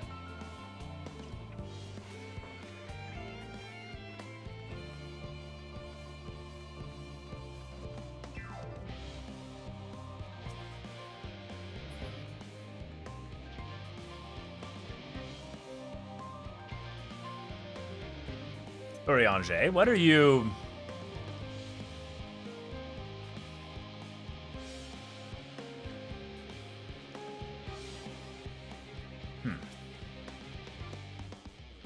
What a quaint little settlement this is. A shame it is hidden underground. This is Thancred. As surprised as I was to learn the Forum planned to send everyone to the moon, I can't imagine how the common folk must feel about it. In order to protect the secrets of the Central Circuit, the researchers must navigate a bewildering maze of paperwork before they are permitted to return to the surface. I suppose it's no different than any other aspect of Sharlayan society. We do love our bureaucracy. It's very much a mirror of the city above, which is perhaps how it came to be called Sharlayan Hamlet. Alright, Alice, what do you got us to do? From what I can tell, a lot of the people actually live down here. I don't know how much help we can offer, but I dare say they'll benefit from some of that fresh inspiration Scarlark Martashanye mentioned. Let's start by asking around, ideally without getting in anyone's way. Let's meet by the Aetherite once our work is done. Alright, everyone split up! I would love to see, like, what Estinian comes up with as, like, I helped by, jumping packages over to, you know, other places. A veterinarian in Sharlayan Hamlet is wrangling with a beast of a problem. Excuse me, ma'am. I couldn't help but notice that you've a way about you that simply screams, I have an affinity for creatures of the wilds. And since I'm never wrong about such things, might I trouble you? You see, amongst the troops of trolls living in the outer circuit, I came upon one who was sick beyond measure. I took the poor creature in at once and saw him healed, of course. But when I attempted to return him to his rightful home, he flew into a panic, as if he could not bear the thought of going back. To make matters worse, the troll saw fit to escape into a den of Annales. I would go after him, but I'm so fumble-footed I'll scare him off like as not, and be torn to limb from limb for my pains by the fiends. Okay. So I turn to you. Would you seek out this troll of which I spoke? I shall provide you with his favorite food, and with it you should be able to calm the piteous thing. Hopefully that will be enough to see his senses restored and for him to come hurrying back. And though I shudder to think of it, if any of those fell Annales seek to impede you or pester that troll, make those beasts regret their interference. Oh, and don't worry, you'll be rewarded for your efforts. Yes. Do you use the trust system? Sometimes? Not often.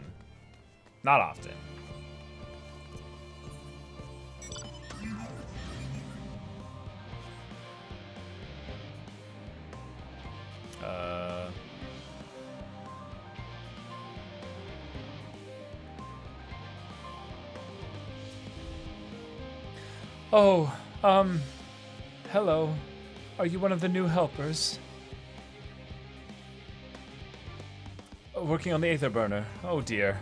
I hear things have come to a standstill on that front. Even so, I'd choose that over my current duties. Checking and loading samples, day in and day out. It's tiring, thankless work. Still, no one be cross if I misplace a few legumes or what have you. The Forum's got enough on their plate as it is, what with deciding who gets to board the Ark and when. Lots of powerful people have opinions about that. My heart goes out to Master Fortunal and the others. Hardly get a moment's rest, I expect. Do they even have time to sleep? Yeah. I can imagine.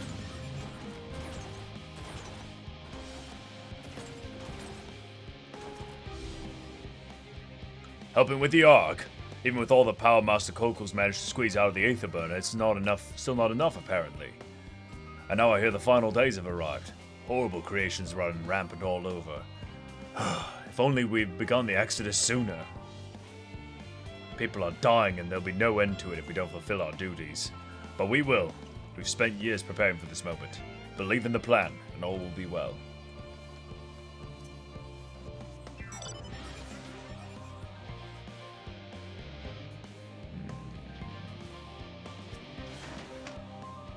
Offering to help? That's very kind, but I should be able to organize the rest of the documents by myself. It's mostly a list of things we'll need once we arrive on the moon, and then whichever star we choose as our new home. My duties largely concern the maintenance of living conditions, so I'll be a lot busier after we depart. I hear that our lunar collaborators have come down to assist in our efforts. I'm looking forward to finally meeting them in person, after having communicated with them in such a limited capacity thus far.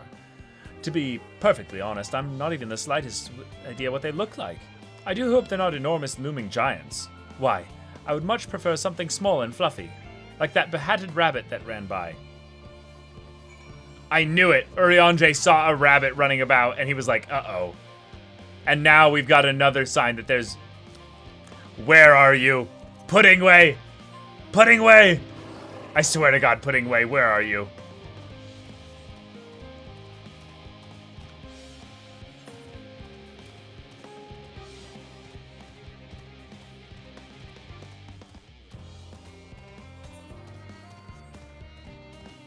Okay, yeah. Let me know what you're referring to, and I'll check it out at some point.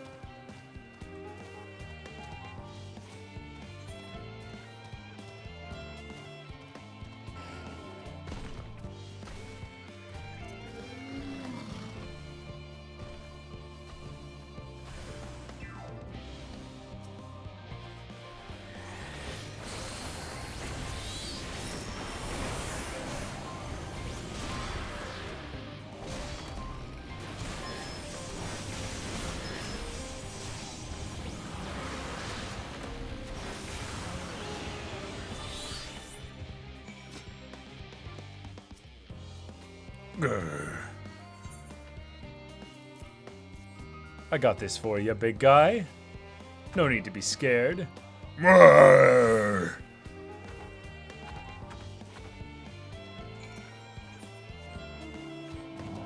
what a cute bear.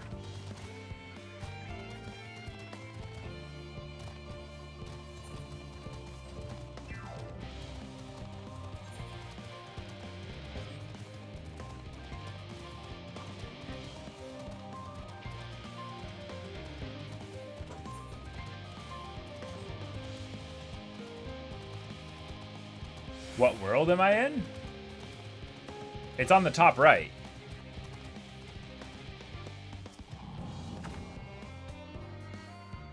Look, he's returned. I can't thank you enough. I know they may not look it, but trolls are really quite intelligent. Indeed, they are an intrinsic part of the woodlands of Labyrinthos and keep it healthy and thriving. Though we've a responsibility to, put down the more violent and unruly ones. Most trolls, such as this one, are kind, docile things. In fact, my friend here has a real chance at becoming leader of his tribe, perhaps even guardian of the forest someday. Oh, I'm in the fairy server, the Pacific West data center. It is we who saw these creatures removed from their natural habitats and relocated them within Labyrinthos. Thus, we've a responsibility to watch over them, to ensure they are well, and it would be too cruel to dispose of one simply because they are under the weather. Ah, yes, your reward. Here as promised. Now then, it's high time I saw this fellow return to the outer circuit. Farewell, adventurer. Bum, bum, bum, bum, bum, bum.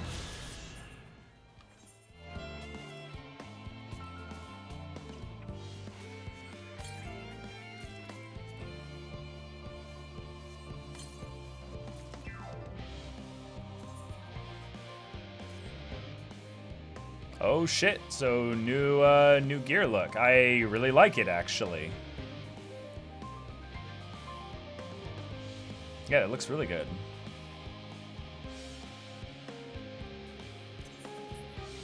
Oh my god, I have so many weapons, I'll need to get rid of a bunch of them.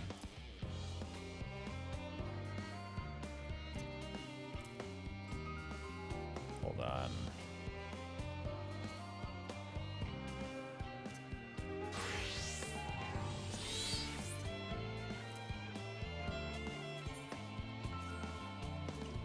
There we go.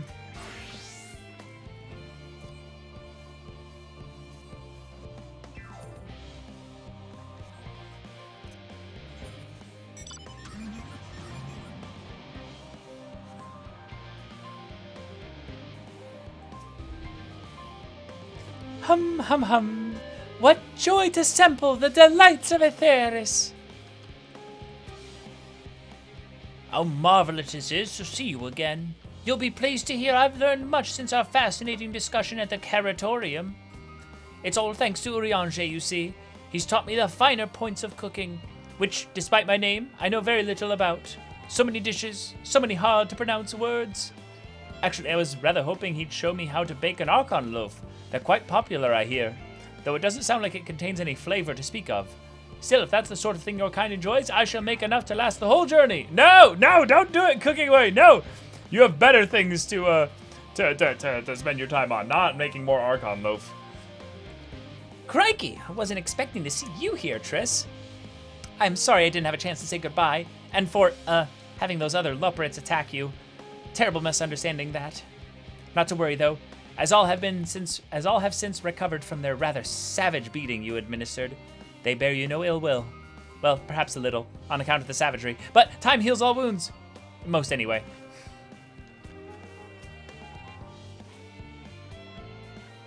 It would appear the Loporrits have infiltrated Sharlayan's most heavily guarded facility. How? I know not. Fancy meeting you here, Triss. Our friends in the forum brought us to see their teeny tiny toy boat, which was quite impressive considering they didn't use any creation magics. What we're really interested in is Aetheris itself, though we now find ourselves in a bit of funny underground miniaturized version of it. And then everyone's like laughing at that. Ha ha ha. We were hoping the forum would give us a guided tour, but it appears they're rather preoccupied. Honestly, all that time to prepare and they're still not ready. I suppose we'll just have to show ourselves around. Or at least that's what we were planning to do until we chanced upon Urianger and your good self. Since you're both dawdling about, engaging in idle chit-chat, perhaps you could show us a few points of interest. Won't that be fun? Oh boy, now we're escorting the bunnies around. No! Try as he might, Urianger cannot free himself of the Loporrits.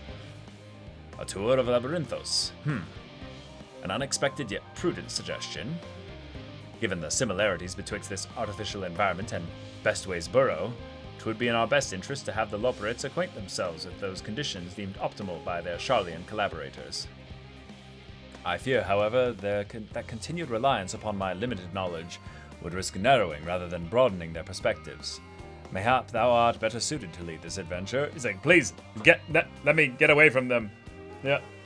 What a marvelous idea! Might we begin with that great big what's-it over there, over yonder? Ah yes, the what's-it. I shall leave its explanation to Triss. And run away!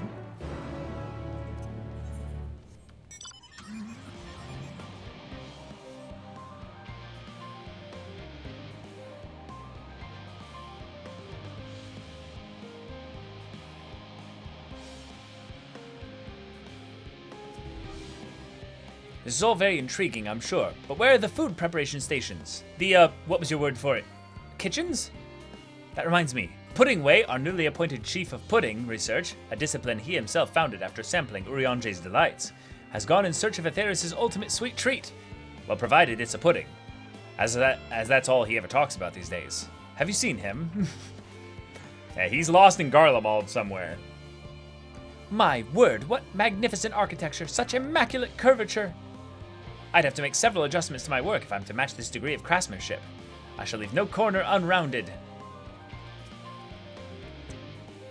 Considering Singing Way and Growing Way's specialties, I expect them to pay full attention to your explanations, which I am sure will be most informative. The Loporrits' technical expertise doth far outstrip our own. We would be wise to allow them to form their own conclusions as to the function of various apparatus, rather than offer uninformed suppositions of our own. Unless that is unbeknownst to me, thou art possessed of surpassing knowledge concerning the construction and operation of advanced Charlian... what's-its? Goodness me, to build something so large without creation magics is positively stupendous. Perhaps you could direct our attention to its most important features? They're literally looking at the goblet thing. Where is it? I can't. The dumb camera won't let me do it. Whatever. Yes. Yes, this thing. Yes, it is very important. They literally found the most useless thing probably in the entire area here. And are like, yes, this. Search the apparatus for points of potential interest. You may move the camera as well as zoom in and out. Target area. Yep. One of these quests. Mushroom-like thing.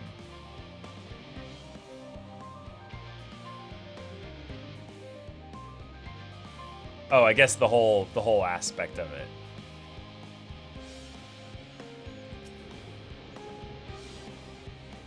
Yes, a tube. Is that water here inside that great big tube? It must be because of those cogs and gigantic wheel at the top. Oh, I see. That's how they draw up the water. There's probably some sort of spiral-shaped mechanism inside it, too. Okay, so we just... things here, sure. That looks like the trees in Greatest Endsvale. Oh, sure. The trees, yes. Hold on. That's a bit of a strange shape. It's thin at the bottom, but big and round at the top. Quite tall for something so unbalanced, too. Now it makes sense. That's where they store the water. Sure. That makes sense. It's a little hard to see from here, but is that a golden pipe connected to the top of those tanks? And I can see through that window another pipe at the bottom. Ah, this must be for purifying water drawn up from below. Very interesting, that. Yes.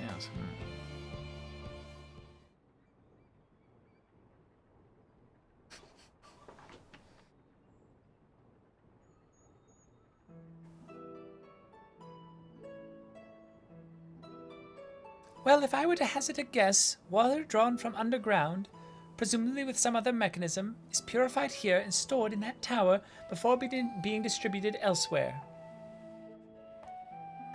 I'm right, aren't I? I knew it! A design brilliant in its simplicity. I dare say it would take only a moment to install in even the harshest of environments. For us Loperites, that is.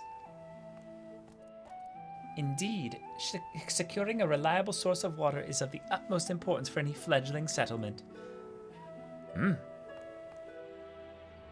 We have read, however, that peoples of Aetheris sometimes make their homes in arid deserts and such. How are they able to survive? Well, yeah. Typically, they just go where the water is, yep. So wherever you choose to live, you're never far from water. Oh dear, I worry we won't be able to procure the necessary amount. We can provide enough water to keep them from drying out completely, but it would appear they rely on it far more than we'd anticipated. A few adjustments may be in order once we've calculated the average rate of consumption per individual. May also be worth learning more about how exactly they obtain their water in the first place. Master Alphino spoke of the machinery responsible for that feat during our journey through Logisticon Alpha, did he not? Mayhap the Loperites will share his appreciation for that engineering marvel. Oh yes, that sounds absolutely splendid. We must journey beyond the sanctuary of Charlian Hamlet. I shall lead the way. You mean we'll have to brave the untamed wilderness? A valid concern indeed. we could not help but notice the many dangerous-looking creatures with big, nasty teeth lurking beyond the safe confines of the settlement. Were we not escorted here by burly custodians, I dread to think what could have become of us.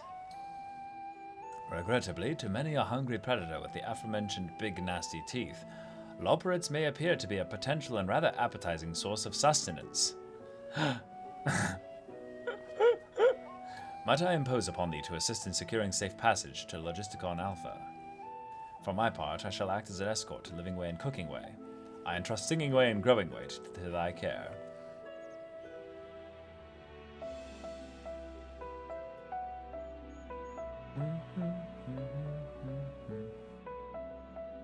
A more valiant protector they could not wish for. Godspeed.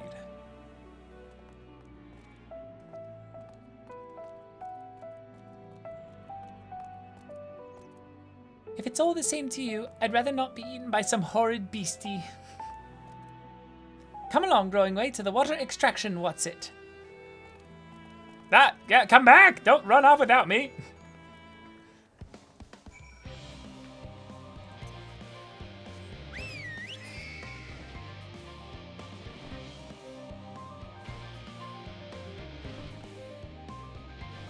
Okay, don't worry about it, Perv.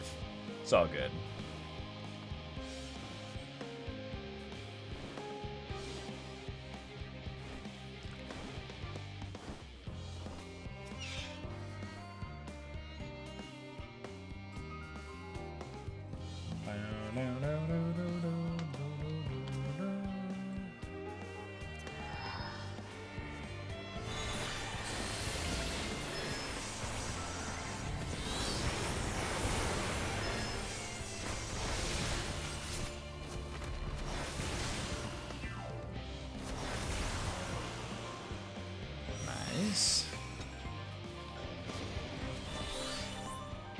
Thank you so much. I really hope this water extraction what's it is worth these harrowing experiences. All part of the fun, some might say, but I'd rather not be burned into a crisp if it's all the same to you.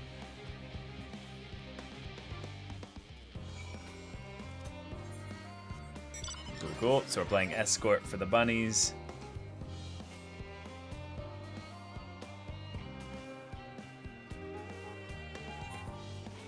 Get ready for a Brasserie discussion in the podcast because Jacob has words. Oh, he already told me, yeah. There probably won't be actually a Brasserie podcast, I would guess.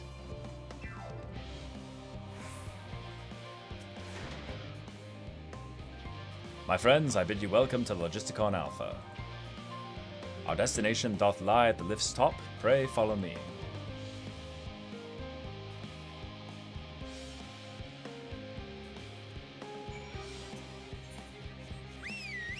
Okay, here we go.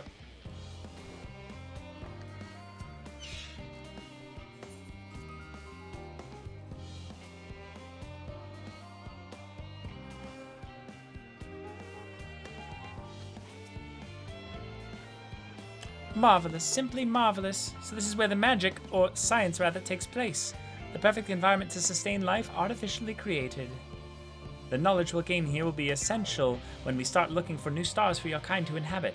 Apparently, most of them don't even have air for you to breathe. You're all very lucky that Aetheris just so happens to provide everything you need to thrive. Or did mankind turn out the way they are because of the available resources, I wonder? Good question. Very valid question, yeah. Either way, it's nothing short of miraculous, and I cannot wait to see more of it. Pants? Pants?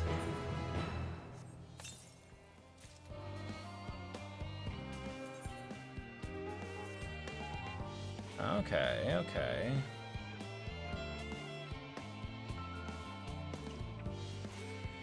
Cool, cool.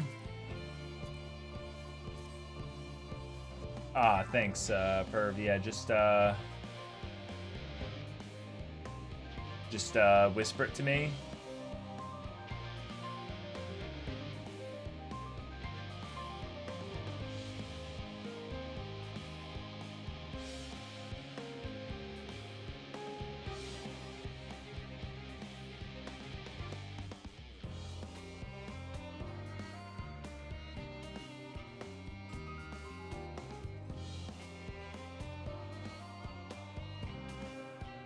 How do I whisper it to you? On Twitch? Should be pretty straightforward. I think if you click on my name in chat here.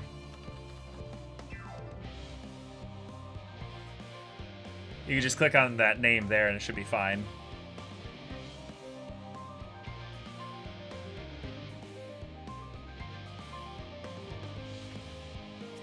Okay.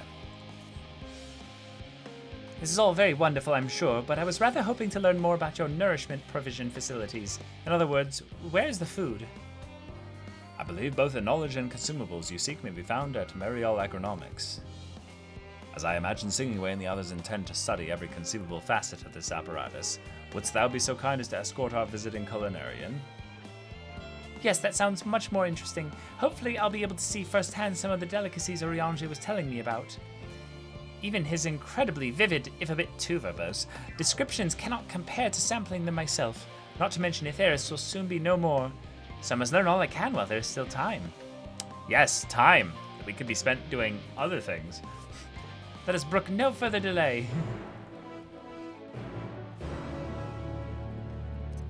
Okay, thanks, Perv.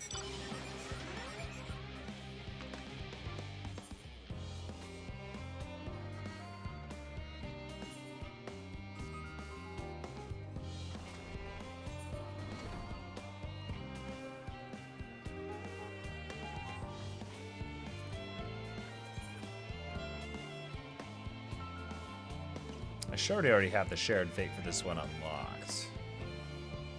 Pretty sure I do. Yeah, I do. Okay, cool.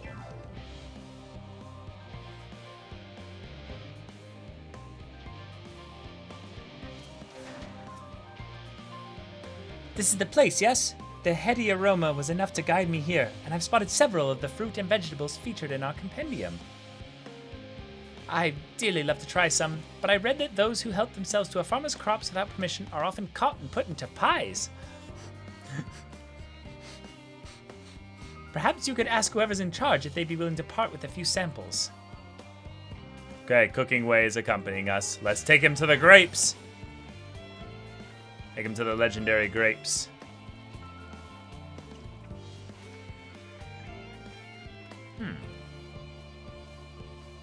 There's no blue circles by the grapes. What is this? Inconceivable.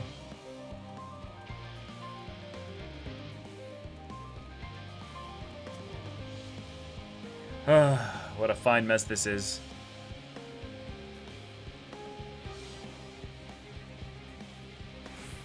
Ah, it's you, the one who climbed down the mine shaft. I'd show you around if I could, but I'm rushed off my feet preparing for the Exodus. And I'm not the only one. We've all got to find ways to do what we do down here.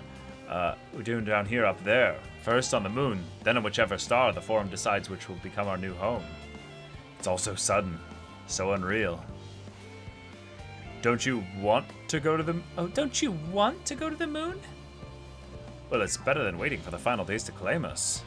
But no matter how carefully it's all planned, we'll never be able to take every variety of flora and fauna with us. Even the ones we can take may or not survive in their new environment, so many species doomed to extinction. Sorry, that's not what you came to talk about, is it? Nothing quite so dire, I assure you. We merely wish to sample a little of your produce, if we may. By all means, help yourselves. Much appreciated, my good fellow. So, where to begin?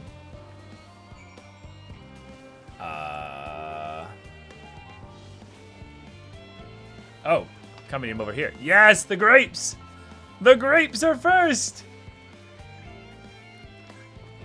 Yes. Oh, I know what these are. Grapes, yes? Let's see if they are as delicious as they look. These ones taste much better than the patch notes would have had me think. Oh, hold on. So sweet, so sour. The taste is much like a ripe philosopher's carrot, and yet the texture is entirely different. The contrast between the outer skin and the fruit within is most peculiar, though far from unpleasant. Yes, I think I'll try another.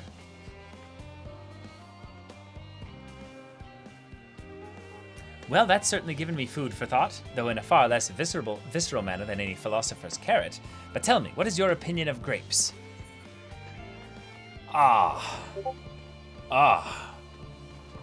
I'd brave an erupting volcano for a choice bunch.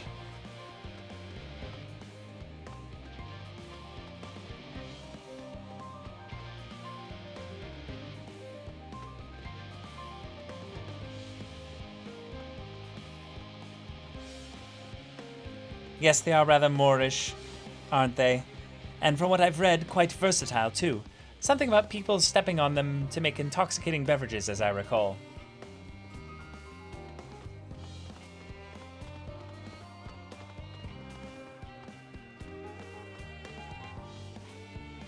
Caleb, did you read the Tales from the Shadow short stories? No? No, I have not. Anyway, that's enough about grapes for the time being. On to the next treat.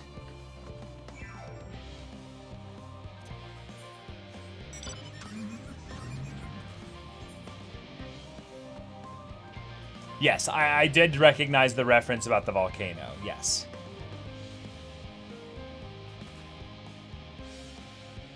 Orange Grove. Oh, just right over here? Oh.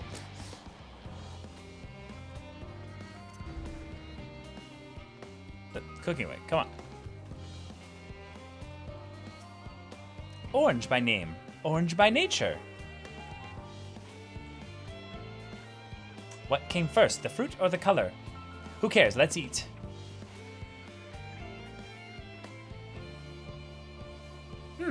Yes, that's... Equal parts sweet and sour, as with the grapes, yet nothing alike. I may have to consult Urianger about expanding my vocabulary. I simply cannot find the words to describe it. Perhaps what I'm looking for is bitter. It's all very complicated, you know. So many flavors, so many choices, and each individual with their own personal preferences. Now I see why you all turned your noses up at the idea of eating nothing but carrots. Marvelous though they are still in my estimation. Let no one say I said otherwise. Ah, but speaking of carrots, I've yet to sample any of the vegetables. Let's see what's in that field over there. Okay.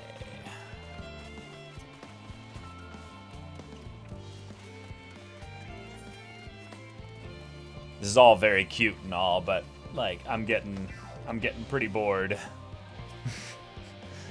That color, that texture, are they some sort of enormous round carrots? No, in any case, proper nomenclature is less of a concern than the taste.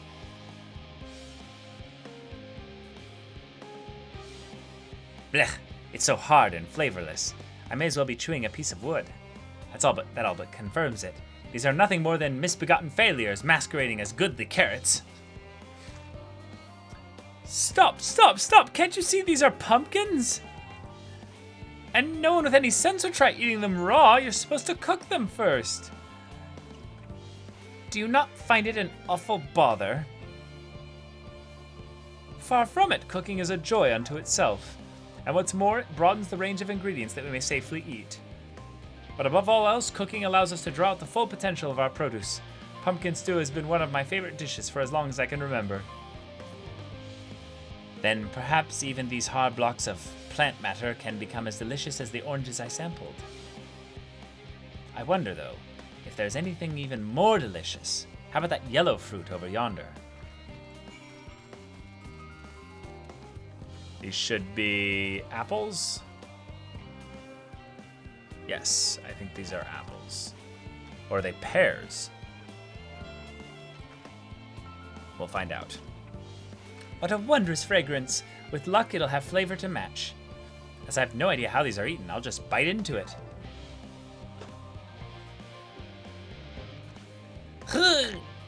My tongue! Is this poison? Oh, these are lemons.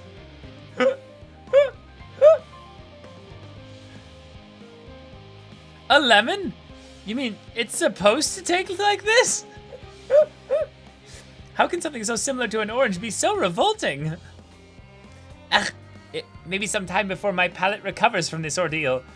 As such, I had best call an end to this round of sampling.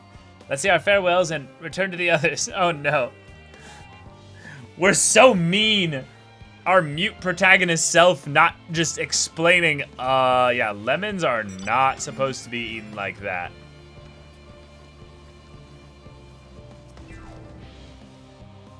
Finished, have you? I trust you found something to your liking. I'm rather enamored with the grapes and oranges, less so the pumpkin, though I learned the hard way they're not to be eaten raw. Then there was the lemon, the deceiver.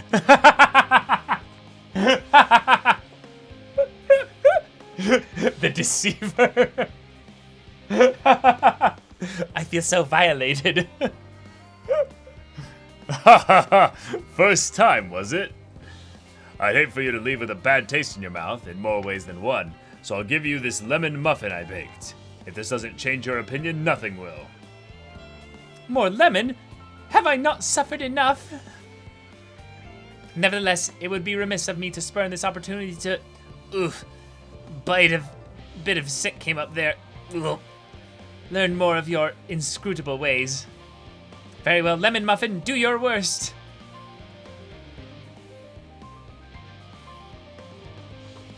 Okay, let's get voice acting. Come on. What? What? This is...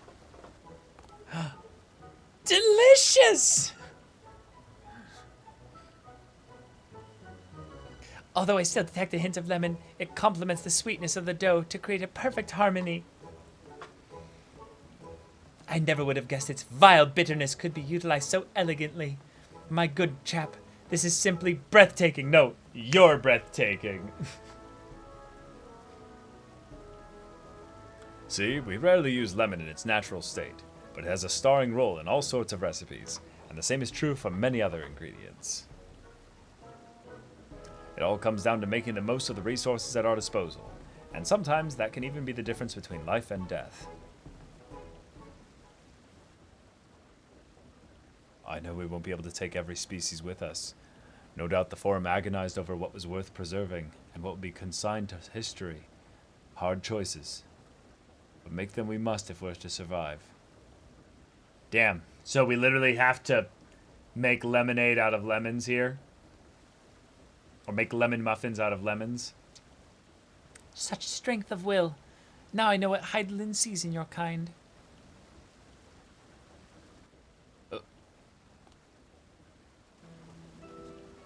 Mankind, the Loporrits, we are both born from the accumulated knowledge of the ancients. They learned all there is to survive, they learned all there is to learn about the nature of sentient life and the fates of the stars themselves.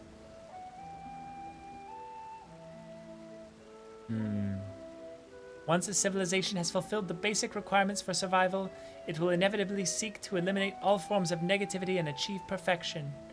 And therein lies its folly and its downfall. For perfection is an unattainable ideal. 'Tis the paradox of the immaculate carrot. Yet civilizations since time immemorial have deemed the pursuit of perfection as progress. They pay no heed to the costs incurred in their futile quest, and all too often become the architects of their own demise, their dreams forever unfulfilled. Shit. What then is the alternative? The answer lies in knowing that our existence can never be perfect, to be content with what we have and make the most of it. Wise. Yeah. When life gives you lemons, make lemon muffins! Exactly! Exactly!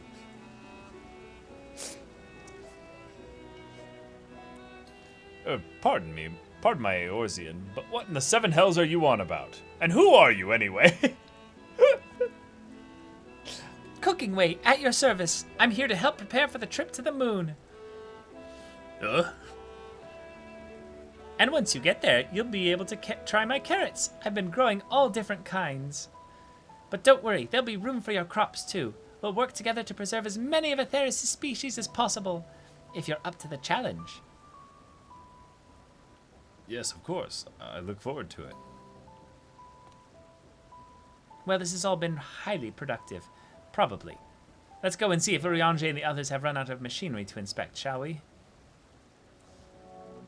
What a wonderful little filler quest here. Yep, the dude took a randomly talking rabbit creature in stride, all things considered. Yes, that is very true.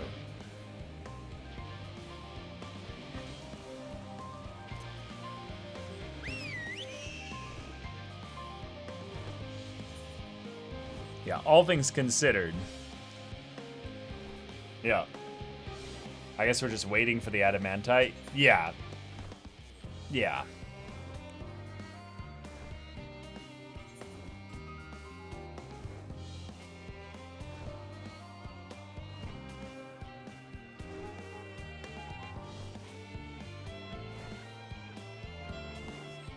Oh, sorry.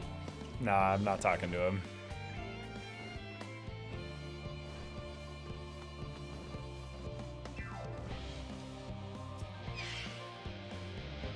By Cooking Way's broad grin, I assume your excursion was a roaring success. That was most enlightening, especially the part with the lemon muffin. Actually, I was wondering, do you know of any other places famed for their cuisine? Well, you could say Limsa Limitsa is home to the Culinarians Guild and many less than savory establishments, and the Far East has oodles of noodles. I want to say oodles of noodles, that just sounds so fun. Also, I'm getting hungry. Would that I had time to visit. The more I learn of Atheris, the more I wish we could spare it from the final days. Alas, Heidelin's orders are to flee, not to resist. If only there was some other way. If only. Okay, I feel like we're actually gonna have a shorter stream tonight, y'all. I feel like we went through a bit of like kind of filler stuff this stream, so like we got some good progress with the forum and everything, but I feel like I lost a lot of energy just in the midst of this this kind of lull here. No eating break? No. I could absolutely make an eating break and stuff like that, but yeah, I do have some stuff I need to do, so I think we'll call this one for a small one here. But I have an announcement to make, everybody. I will now be streaming on Thursdays in addition to Wednesdays and Fridays. So, just heads up that now Final Fantasy XIV streams will be on Wednesdays, Thursdays, and Fridays. So we'll be going now through FF. And we'll be basically doing just Final Fantasy streams all the way until Elden Ring. So, yeah, get hyped, basically. We'll be doing, like, once we catch up to the MSQ, we'll be doing a bunch of, like, group content. We'll be doing, like, the remaining stuff of Hildebrand. We'll be going through, basically, like, as much FF14 content as possible in that time, yeah.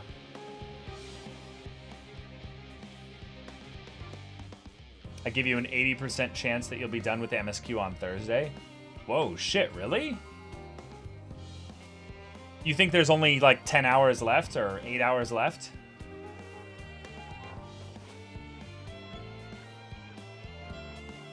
Dang, that's like, I mean, I guess we are almost level 89. Hold on.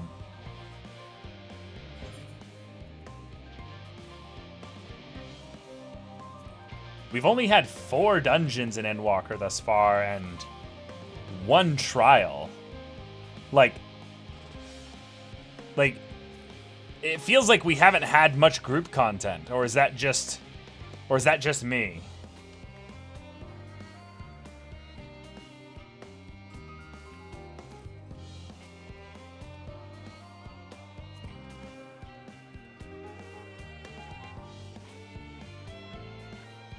Shadowbringers was the same. Oh.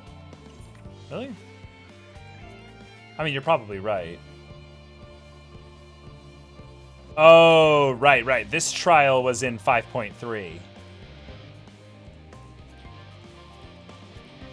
Oh, wait, so we have 2 trials left then? Wait, we have 2 trials left?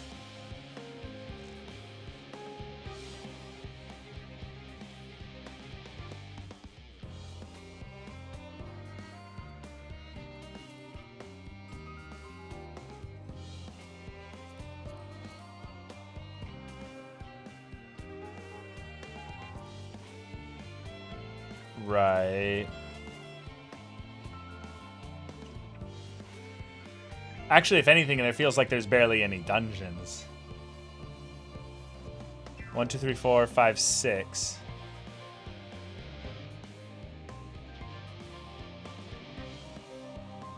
Oh. Huh.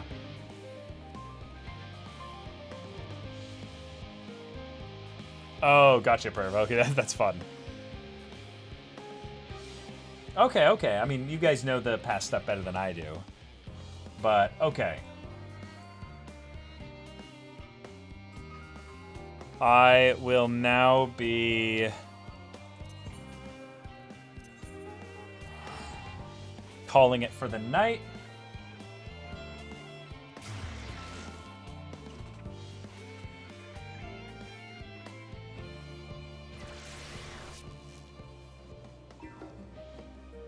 All right. But thank you all for joining the stream tonight. This was a much more relaxed, kind of quiet one. Very simple stuff here. But yeah, I mean, if we're only like 2 or 3 streams from the main story being completed, I'm really excited to catch up so that I can get into like the discussion side of things with all y'all about like just, you know, where everybody's at, because this is going to be like the first time really, except for that small brief moment in between finishing Shadowbringers and Endwalker not being out yet, that I'll be like caught up and stuff. So that's really exciting. Yeah. Geez, what are you going to do with all those slots when you decide you're done with streaming FF14? Elden Ring. Elden Ring, dude. like we're gonna go like full bore on Elden Ring when that game comes out. Like, it's gonna be awesome. Like, yeah, fair enough. Exactly. Yeah, we're gonna play the shit out of Elden Ring. Oh my god. Oh yeah, that's true. Attack on Titan coming very soon. Yeah, y'all, heads up. Attack on Titan reactions coming very, very soon. Like this weekend. So like, look forward to those. Yeah. Okay. Oh. Yeah. Oh my god. Didn't someone send you a video to react to? No. No, it was just some whispers about some stuff for the trust system for Perv. But then it was also there were some cool clips that you all took of today's stream. Yeah, like y'all, if there's ever any clip that you're like, oh my god, this is a really funny clip or what have you, like that you really like, there's a couple Final Fantasy stream highlight channels on YouTube that I really, really like. Like they're just really cool. And if you ever see one of these clips, you're like, oh, this would be a pretty cool thing to see on that. Like that would be really cool if you submitted any of those. I don't know what the process is for all of that, but like there's a couple that I know of that are like really awesome. That have also turned me on to a bunch of other Final Fantasy 14 streamers that aren't like super big like WoW content creators coming over with like, you know, 10,000 like 10,000 viewers and stuff. Oh, okay, perf. Yeah, if you find it, just send it through Discord or Whispers on Twitch. I'll find it eventually. Yeah. Power Man started a hilarious one a few hours ago, although I don't have the clip at hand. Oh, okay. Nice. But all right, take care, everybody, and I'll see you. Oh, wait, you sent one on Twitch? That was what the whisper was? I looked. There's nothing here. There's no link that you sent me, Perv. All it just said was through trust.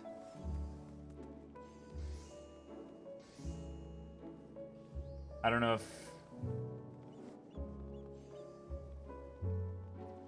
if you sent me something else, but no. Oh, there you go. There it goes. Let me check this here. Oh, level 87 dungeon trust avatar interactions. Oh. Oh, yeah. Yeah, I saw these. Yeah. I did this dungeon through the trust system.